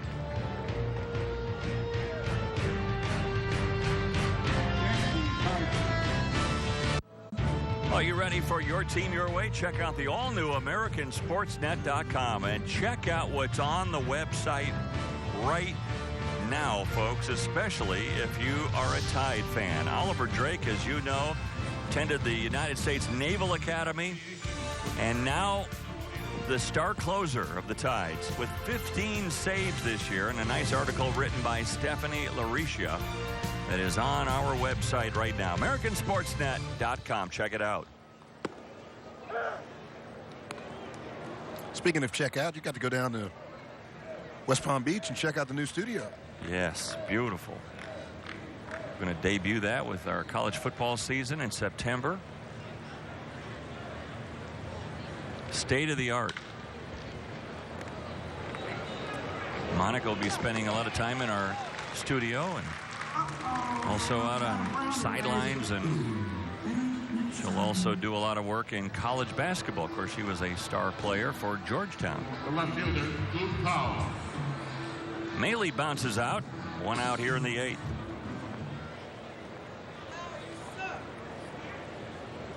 Boog Powell 1 for 3 tonight. He has one of the 5 hits for the Bulls tonight.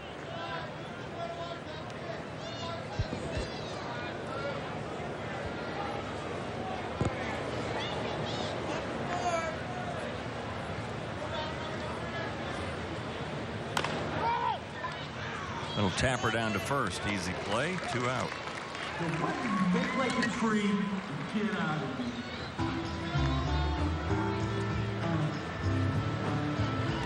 So McFarland has retired all but 1 batter he's faced in an inning and 2/3. Gave up a double to Matuk.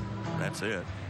Matuk has 2 of the 5 hits. Here's Ryan Brett, who's 1 for 3.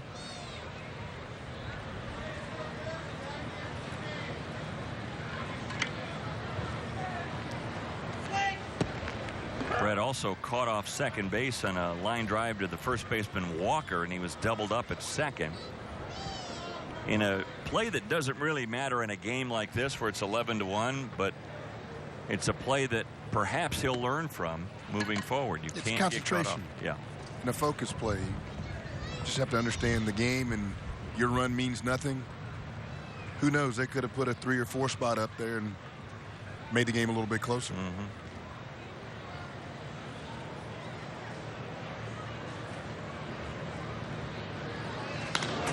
Fouled out of play. Ball and 2 strikes to Ryan Brett. You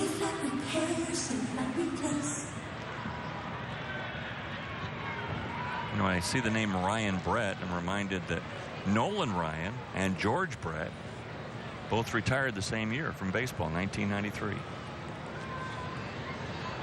What year they both go in the Hall of Fame together? 5 years 5 later. years, 99. Yep. Speaking of that, that's Induction Sunday today. Induction, they have them. Yeah. Pedro.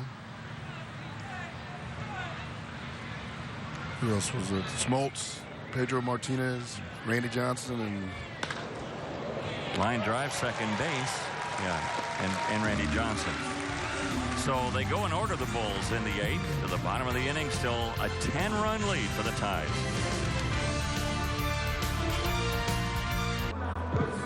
Welcome back to Harbor Park, the beautiful home of the Norfolk Tides, AAA affiliate of the Baltimore Orioles. And you're looking at the figure of Christian Walker, who goes after the first pitch and sails one into center field. Brown, with the wind blowing in, makes the play. 1 out here in the 8th.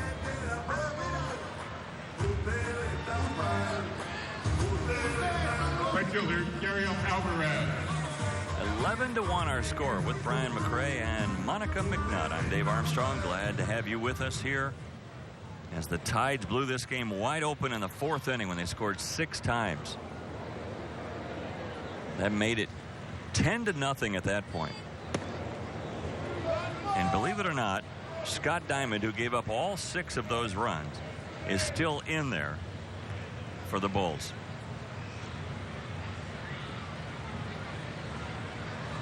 The rest of the bullpen needs to take him out to dinner. maybe twice. They got to take care of him. His ERA is going to take a beating tonight, but he saved their bullpen. He saved it. Now Clevenger. Excuse me. Clevenger left for Perez, and this is Perez batting for the first time. See, even broadcasters lose focus in a 10-run game.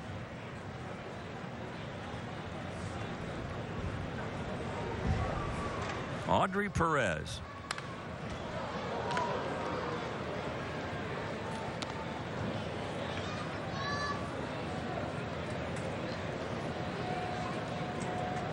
So you've seen every classification pretty much now. Yeah. You know, the biggest thing I noticed was from rookie league or short season A to AAA, the difference in the size of the players.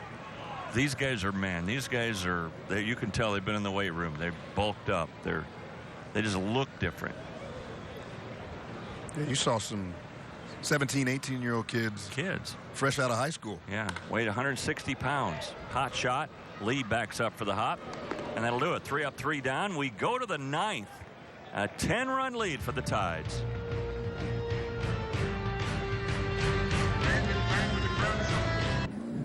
So we go to the 9th inning, 11-1 in favor of the Tides. And a new pitcher for Norfolk as Andy Oliver comes out of the bullpen. And Andy Oliver is the guy that opted out of his contract with Durham, so now pitching against his former team. So we got it right this time. So cue up the speech then, what you're going to say about taking on your former teammates. Probably wants to stick it to him.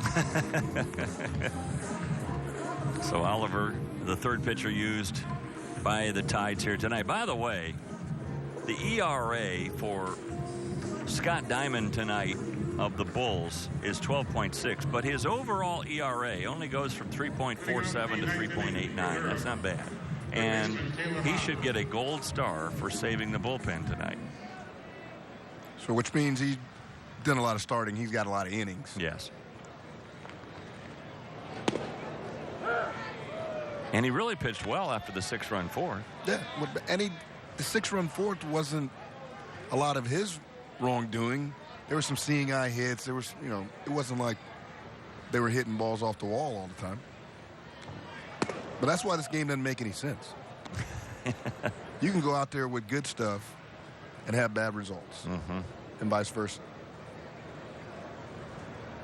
Yeah, every now and then you'll see in a real mop-up situation, even in the big leagues, you'll see a position player come in and throw an inning or something. And sometimes they have great results with about a 75-mile-an-hour fastball.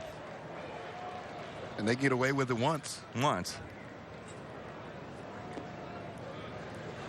But this is the funny thing about this game and why it's so mentally challenging is because you can do things the right way and fail.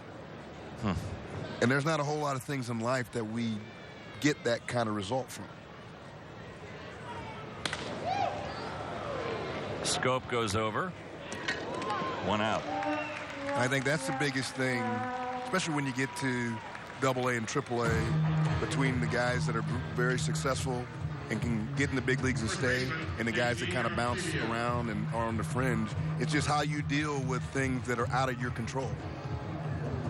A pitcher can only control what he does when he releases the ball. He can't control what else happens. If you try to control everything, you're going to drive yourself crazy. That's what a lot of guys do. Aaron Sebia looks at a pitch up high, ball 1. JP 0 for 3 in this game. 20 home runs on the year. Looking for a pitch he can drive out of here right now. That one got away from Oliver. 2-0 now.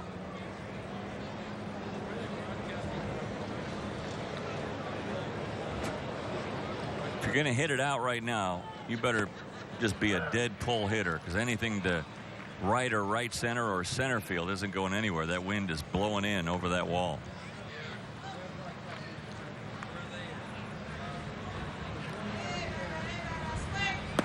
Three and 1.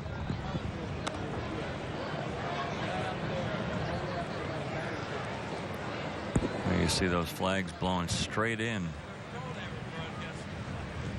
Early in the year, I bet this ballpark plays real big.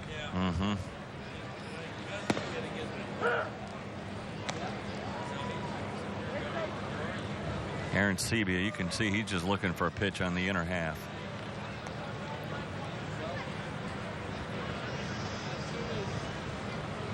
Three-2 pitch is down low. Ball 4. So 1 out walk here in the 9th inning. That'll bring Corey Brown to the plate, who's 0 for 3. Center fielder, Corey Brown. Corey Brown going through one of those stretches where he's just 1 for his last 26 at the plate. We talk a lot about guys when they're going good, but it's got to feel just really strange when you're in a 1 for 26 slump. You don't want to hit. Yeah. Seriously, you go up there and you're defeated before your at bat starts. And you feel like the minute you step in the batter's box, you're 0-2. Do you feel like you concentrate maybe more on your mechanics when you're in a slump? It's a lot of mentally? other things going on. Yeah. Instead of trying to make it simple, you're trying to do too much to overcompensate for it. So you're sitting up there, you're thinking, where's my elbow? Where's my front foot? Where's the back foot? Where's... Instead of looking for a good pitch to hit. And, see the ball hit the ball. Right. But it's easier said than done. Oh, I know. Your mind does some weird things when you're struggling. Mm-hmm.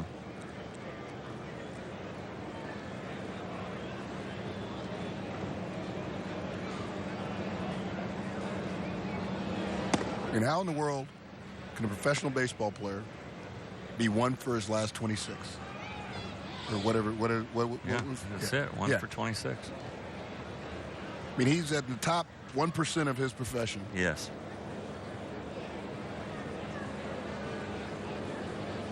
You start to wonder why you even got drafted. It's like, I can't hit anymore.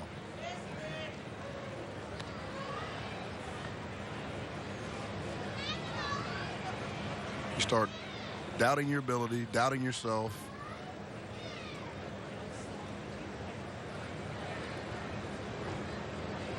And at age 29, like Corey Brown, you start to wonder, are my days getting numbered in this game? You're just struggling, trying to find something that works, and then you get called out on strikes. Yeah, he ain't having no fun right now. Sit down in your seat. I've been there. It ain't a good feeling. No.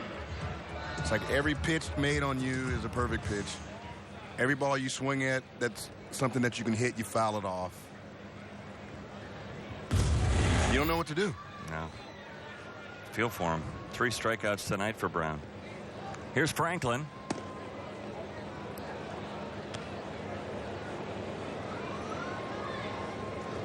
Then you get frustrated and you look at guys on the other team. Sean Halton then hit a ball hard, got 3 hits. Yeah. Yeah. I know.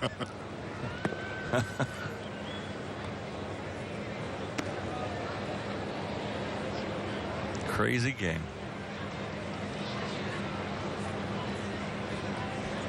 I think it's, other than golf, I think baseball is the most mentally challenging game.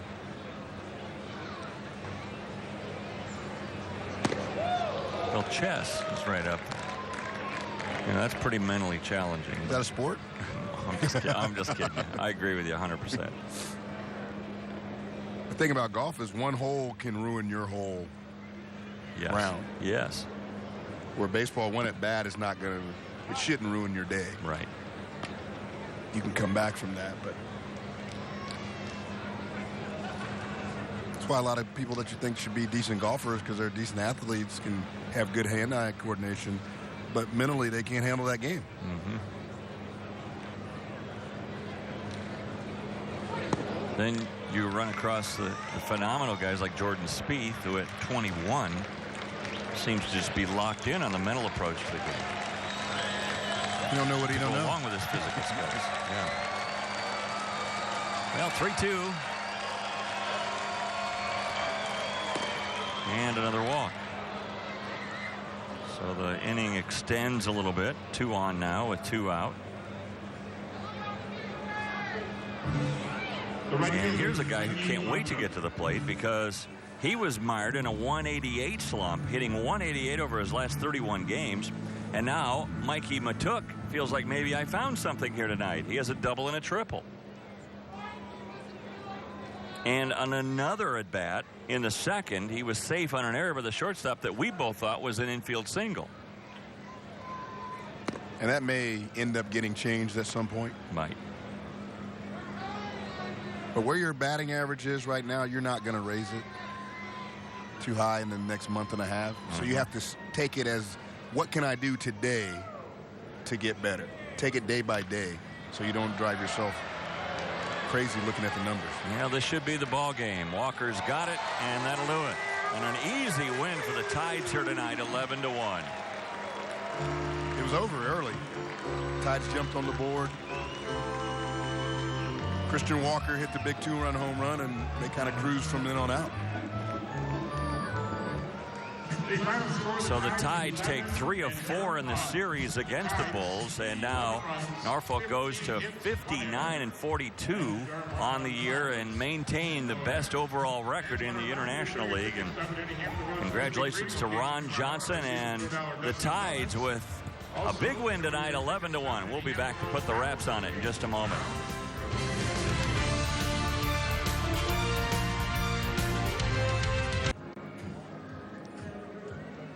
Well, this one all Tides tonight as Norfolk wins it 11-1. It was really over in the first inning. Christian Walker hits that 2-run home run in the first, and he's standing by with Monica right now. He is, Dave. Christian, the 2-run home run in the first. You got things going early. What were you seeing?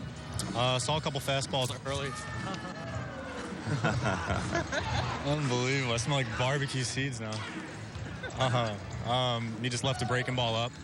It was a good pitch to hit, and luckily the wind wasn't too effective on the ball today. You get things started in the first. You guys go on a dominant performance. I mean, why is this team playing so well? We're having fun. You know, it's a good group of guys. It's good when you're winning.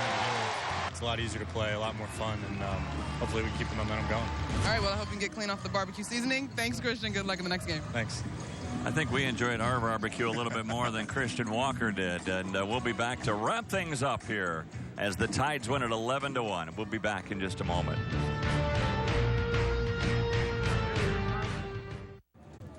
Well, there's the line score from tonight. You can see the 2-run homer by Walker in the first inning. Mike Wright was terrific in 6 innings of work, striking out 7, giving up just 1 earned run. Meanwhile, Drew Smiley on a rehab start. He goes 2 1/3 innings. The good news for Smiley, he felt really good physically after this start. And that big 4th inning by the Tides, where they scored 6 times on 8 hits, that proved to be the real big difference in this game. With Brian McRae, I'm Dave Armstrong, and this was just one of those games that got away from the Bulls. Right.